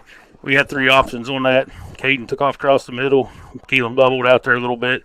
And when they went on Caden, of course, the guy slipped a little bit, but Luke was wide open and just hit him and put it in the book. So. Yeah, well, Coach, congratulations. You're moving on to next week. Any thoughts about the game next week? Nah, it's Wheeling Central. They're a tough team. They've all, but I hear people say all the time, if you lost that last game last Friday, you'd have been playing in the other. You got to play them sometime. So, sure. You never lose a game any time for that. I'm glad our guys don't. And we played hard and we got some momentum. And I told them out there, I said, go home and drink some courage. And I wasn't meaning lick on courage. It's kind of bad, but that's the way them smart players took it. But my thing is, when we went and played Frankfort this year, we were starry-eyed when we got off the bus. And I hope we're not like that when we get to Wheeling Central. They're high school boys. They're tough high school boys. Don't get me wrong. They're a good football team, really good football team. But, they put their pants on the same way we do, and we'll go play and see what happens. Well, that's the thing. All right. Thank you, guys. Appreciate y'all did this year. All right. A good victory, and we thank you. All right, thanks, guys. All right, folks. Well, that's going to wrap up the game with Coach Rapp. And, again, we appreciate everybody that sponsors us. We thank St. George Medical Clinic, Nick Carr, and we want to especially thank Mr. Pizza today for sponsoring us and being able to put us on the air for this playoff game, because there's fees with everything, and the WVSSAC seems to want fees, when it comes to playoff time. But seriously, though, we thank Mr. Pizza for his sponsorship of this game. And folks, again, we want to thank you for this season. JD and I truly appreciate you listening. And as always, we are 2 guys at a game. We thank you. +1, Whitey, thank you. Thank you for having me. We appreciate you this season. Last 4 weeks have been great. Our production manager, Josh Evans, we thank him. And to all the folks out there, thank you. And we'll see you in Wheeling next week.